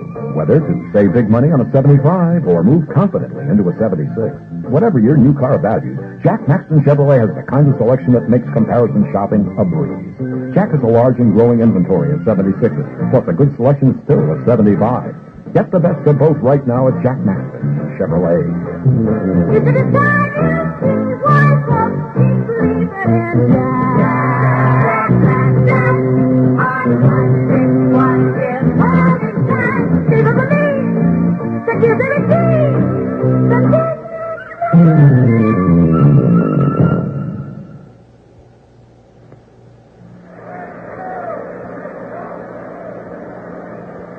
New pitcher for the Pirates is Bruce Keeson. Before we give you his record, we'll pause for station identification. This is the Cincinnati Reds Baseball Network. Rhapsody of the Rush Hour. Concerto of the Coffee Break. Overture of the Office. Great music all day and all night. From WBBY FM Stereo, Westerville, Ohio.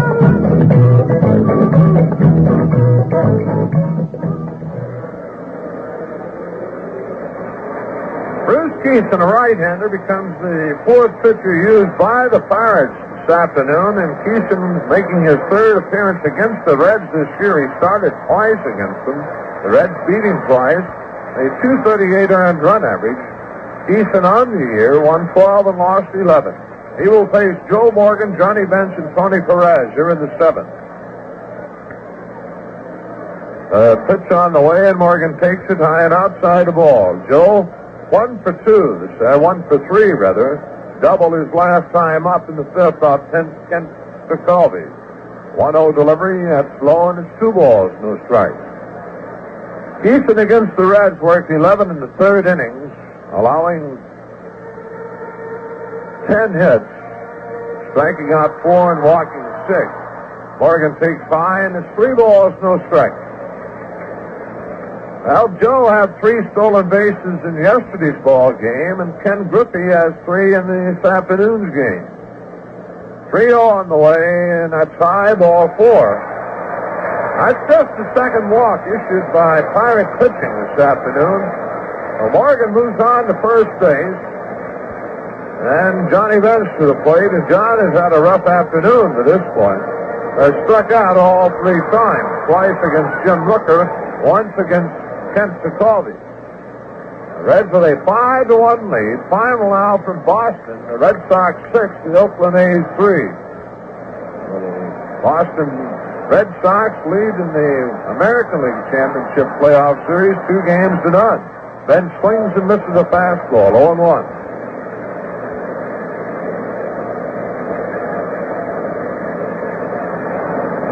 Outfield straight away to John.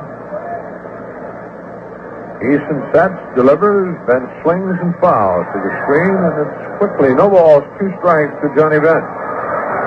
Bench in yesterday's game was 1 for 3, walked and scored a run.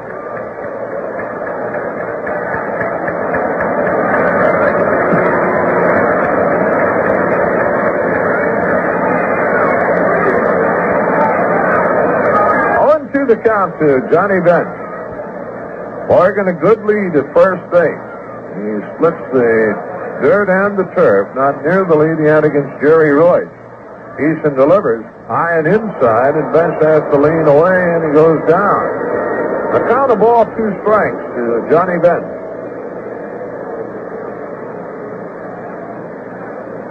Well, they have not announced the crowd as yet here this afternoon, but I'm sure it should equal yesterday's crowd of 54,633. Easton throws over to first. Morgan steps back.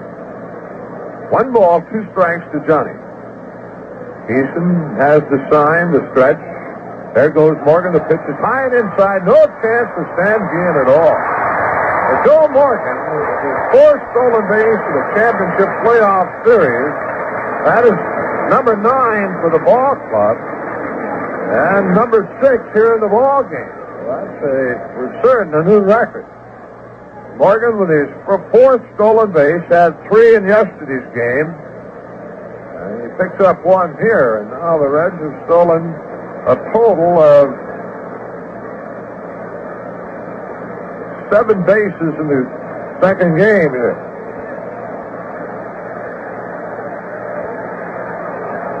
Bench takes high and inside, and the count goes full, 3 balls, 2 strikes. And let's see, Foster has 1, Concepcion has a couple, Griffey has 2. 3-2 on the way. John swings and a very high pop in the left field. Richie's this back now coming in. He has it 1 away. The Reds with 10 stolen bases in 2 games, and they'll for sure to add more.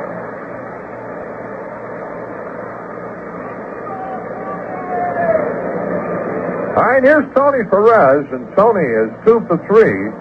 A 2-run homer in the first inning. He popped out to Stargell in third, and then lined a single off the leg of Kent Tekulve in the 5th. Easton sets and delivers. Perez takes it low and outside the ball. Morgan at second base with 1 away. Reds have had base runners in every inning excepting the second and third when Jim Rooker set the side down in order.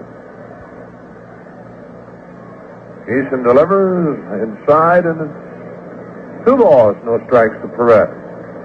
The Reds and I should say the Pirates have went down in order in just 1 inning, and that was in the 7th when Eastwick got them in order. 2-0 the count to Perez.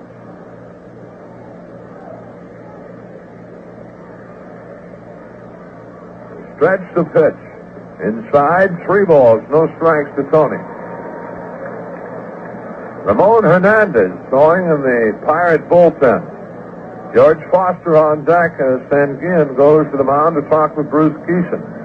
Rooker started for the Pirates, worked 4 innings, allowed 7 hits, struck out 5 and 4 runs, all of them earned. McCovey 1 inning, 3 hits, 2 strikeouts, a walk, and 1 run. Ken Brett 1 inning. 3-0 delivery. Perez takes the strike. 3-1. Tony undoubtedly with the green light on the 3-0, but the pitch in on. Oregon leads at second. Easton sets, delivers. Perez cleans, ground ball, left field, a base hit. Richie discharges the ball. Here comes Morgan. Here comes the throw. He slides in, and the Reds lead it 6-1. So Tony Perez with his 3rd hit of the game, his 3rd RBI.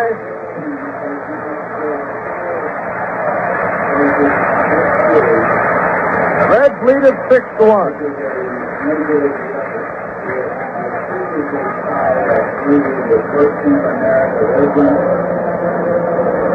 So Tony having an excellent series, 3 hits this afternoon.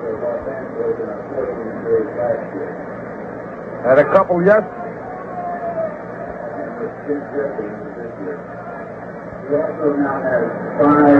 All right, Perez at first. The pitch to George Foster. Line down the left field line. Foul ball.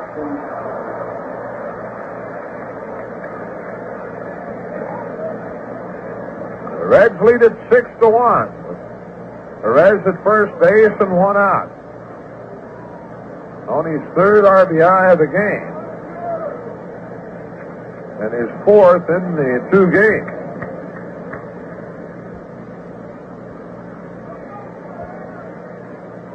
Reds now with 11 hits. East in the stretch, his pitch. Foster takes inside, and it evens at 1-1.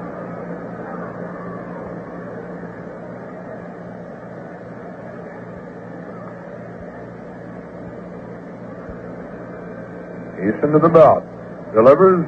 That swung on, bounced to Stinnett. He goes to Tavares. 1, relayed, double play. Second double play turned in by the Pirates. That's it for the Reds, but in the inning, they get a run on 1 hit with no errors, no one left on base. And at the end of 7, the Reds 6, the Pirates 1. In the mid-1930s, a super minor league slugger named Joe Hutchison was a member of the Brooklyn Dodgers. Joe had burned up the Southern League with his bat, and the Dodger manager Casey Stengel had high hopes for Hutchison. He was a great hitter, all right, but only in batting practice. Against those easy tosses, he would slam the ball to all corners of the park. But when the game started, it was different. The big lumbering rookie was an easy out. He went to bat 67 times at one stretch, and all he could do was hit 2 weak singles. After going 0 for 7 in a doubleheader one afternoon, Big Joe came stomping into the Dodger clubhouse and roared to Stengel, "The pitchers in this league don't want me to hit." Stengel slowly stroked his chin and gave Hutchison a long and steady stare, and then Casey very softly said, "You've got the idea exactly, Joe. I told you this story because the people of the Stroh Brewery thought you might like to hear it. The Stroh Brewery Company, Detroit, Michigan. Family brewers for 200 years.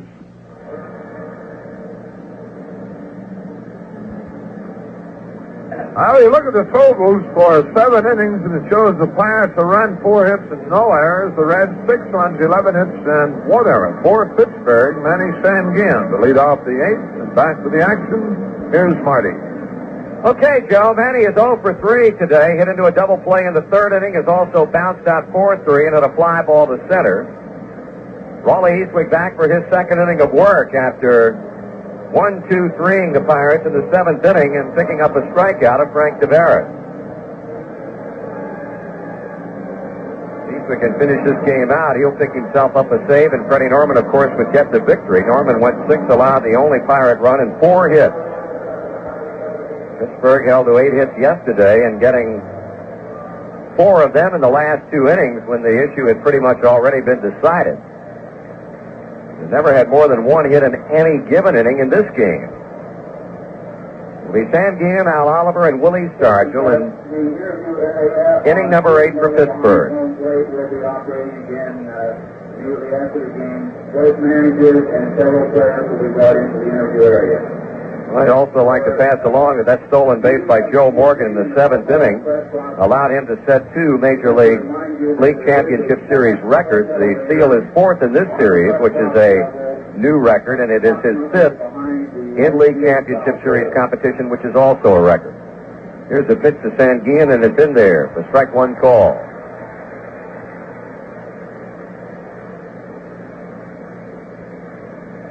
Reds leading by 6-1 score. Swung on and hit off the end of the bat. Concepcion charges, running throw, got him at first base.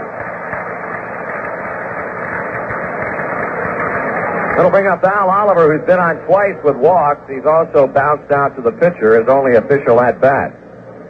Joe mentioned final from Boston. The Red Sox jumped out in front 2-0 in the American League Series, a 6-3 victory. Moret won it in relief, and Fingers lost it in relief. And again, they had a crowd of 35,578. That is capacity at Fenway Park. Here's a bouncing ball wide of first. Perez underhands to Eastwick, 2 out. Van Guillen and Oliver with 8th inning ground balls. The batter will be Willie Stargell, who has walked, doubled, and scored and struck out.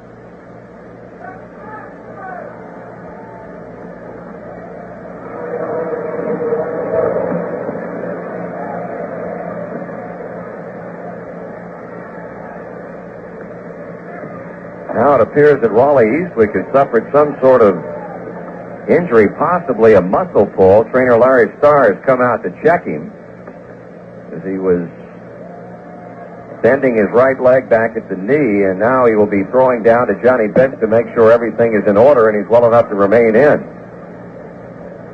Starr talking to him as Morgan and Rose had come in from their respective positions to check him out. And apparently Raleigh has satisfied Larry Starr that he is okay and will remain on to pitch to Willie Stargell. He really stopped at the bag at first base and possibly turned his ankle. That's exactly what it appears to be. As he hit the bag, he turned his right ankle, his right foot out away from him. Now he's throwing to Willie Stargell with 2 out, and Will swings and misses as Raleigh challenged him with that good fastball.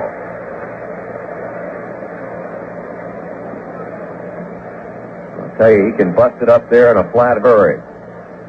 0-1 pitch. Swung on and missed, strike 2, and he ran that one in on him. Clay Carroll is throwing in the Cincinnati bullpen. Stargell quickly behind 2 strikes as Eastwick is throwing nothing but fire here to the Pirate first baseman. He's back again and just missed outside with a fastball.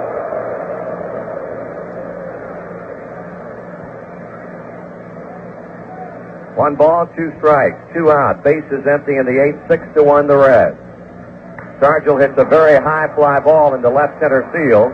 Foster, Geronimo, who will play it? Foster will, and that's the inning. The Pirates are out in order for the 2nd consecutive inning. And as we go to the home 8th inning, it's the Reds 6, the Pirates 1. There's a neighbor of yours you ought to get to know if you don't already. He doesn't live too far away. Maybe next door. His kids probably go to the same school your kids do. He probably likes a lot of the same things. And he's probably got a lot of the same problems, too. He's a hard worker. He laughs a lot, and he really likes people. In fact, this neighbor of yours likes people so much, he spends most of his time trying to help them. The neighbor I'm talking about is your marathon dealer. A pretty good man to know, because he believes in people. And it's pretty nice to have neighbors like that, don't you think? Marathonic people just like you, and just like me, who believe in people. Marathon Oil Company. People who believe in people. Cincinnati Reds 580 gift shop and newsstand has a lot of brand new championship souvenirs saluting the 1975 Reds. Stop by the next time you're in downtown Cincinnati. Some of the new items include a lady's charm, a men's tie tack, pennant, a souvenir ashtray, a beer bucket, T-shirts, buttons. The list goes on and on. 580 Gifts and News is located in the street-level lobby of the 580 building, corner of 6th and Walnut in downtown Cincinnati.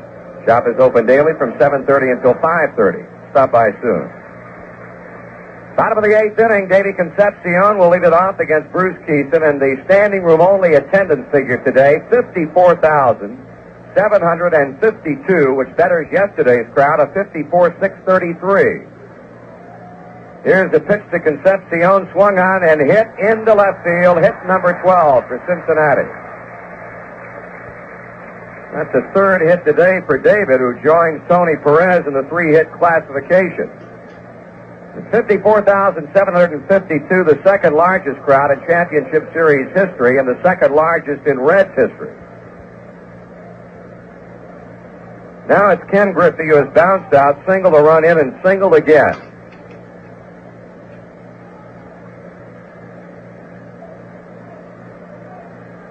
Reds have now had a couple of hits off Keeson. Ground ball hit to second. Stennett goes to Tavares. Tavares goes to Stargell. Double play. That is the third double play the Pirates have turned in the game. Too quickly down. The batter will be Cesar Geronimo, who's gone 0 for 2 with a walk.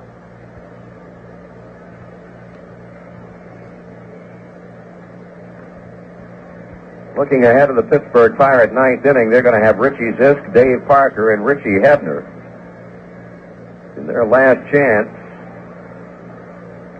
to avoid being swept in the 2 games here at Cincinnati and really putting their back squarely against the proverbial wall. Swing and a miss.